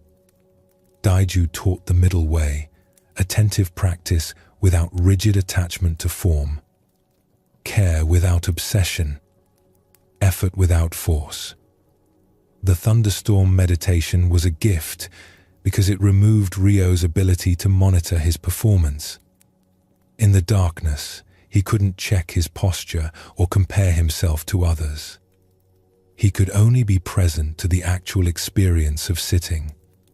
And he discovered that presence itself was what he'd been seeking all along, hidden beneath his attempts to practice perfectly.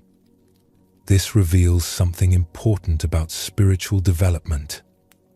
Ryo had been thinking that if he practiced perfectly, eventually he would become present. But presence isn't a result of perfect practice. Presence is the practice. When he was simply present, without the overlay of judgment and comparison, that was already what he sought. Daiju's image of a plant growing toward light is helpful. Plants don't try to grow. They don't evaluate their progress or worry if they're growing correctly. They simply respond naturally to their environment, and growth happens. Spiritual development is similar. When we meet each moment with simple presence, development unfolds naturally. This doesn't mean discipline is unnecessary or that anything goes. Daiju's temple had structure and practice. But the practice supported presence rather than replacing it with performance anxiety. The teaching that presence doesn't wait for perfect conditions is crucial for modern practitioners. We often think we'll practice when we have more time, better conditions, fewer distractions.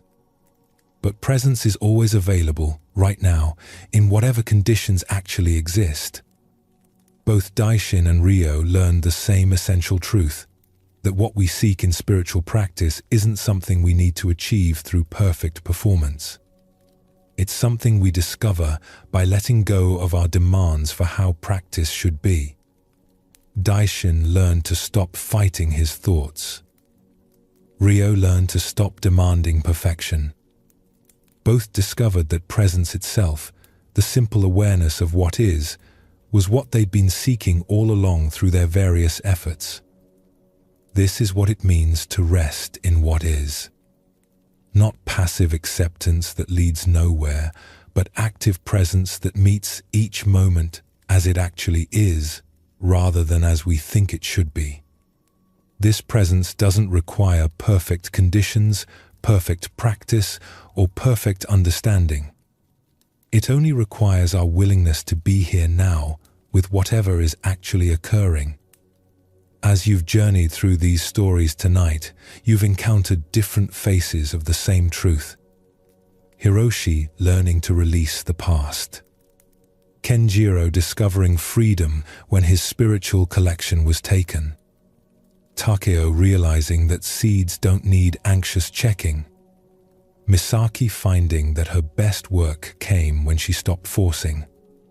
Kenshin seeing that the monastery's destruction couldn't touch what truly mattered. Ichiro discovering that freedom from attachment to winning made him more effective, not less. Yuki and Daichi learning that transformation needs time and trust. Mariko and Hideyoshi releasing the illusion of control.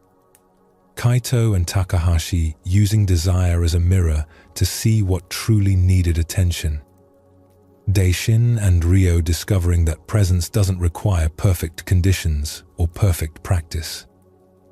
All these stories point to the same understanding that the peace, freedom, and wholeness we seek isn't something we must achieve through effort, accumulation, or perfect performance. It's something we uncover by letting go of what obscures it. The Buddha's teaching on letting go isn't about loss. It's about liberation. Every time we release what we're grasping, we discover that we don't need it to be whole.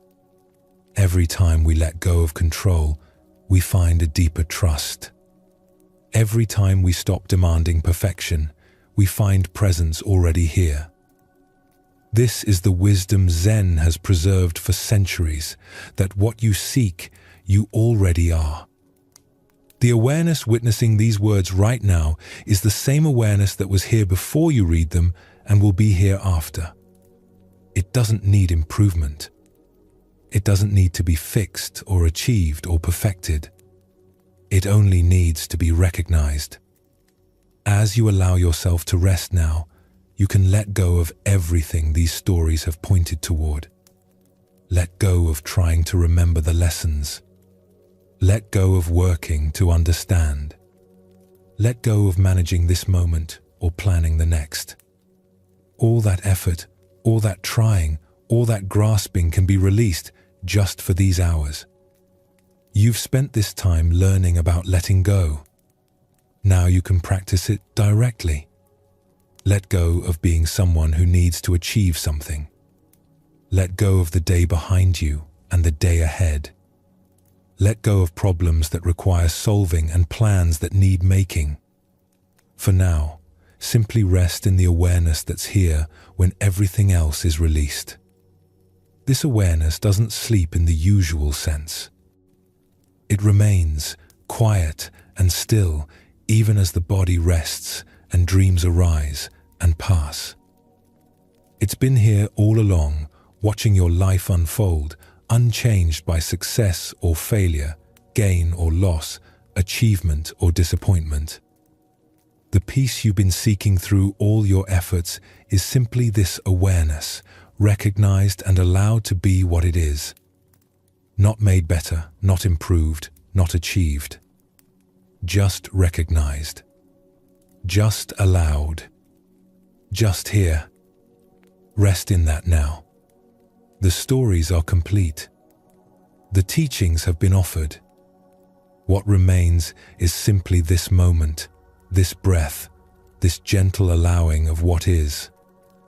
And in this allowing, you'll find what Zen has always pointed toward. Not something new gained, but something old remembered. Not something far away reached, but something always here recognized. The peace that was never actually missing. The wholeness that was never actually broken. The freedom that was never actually lost.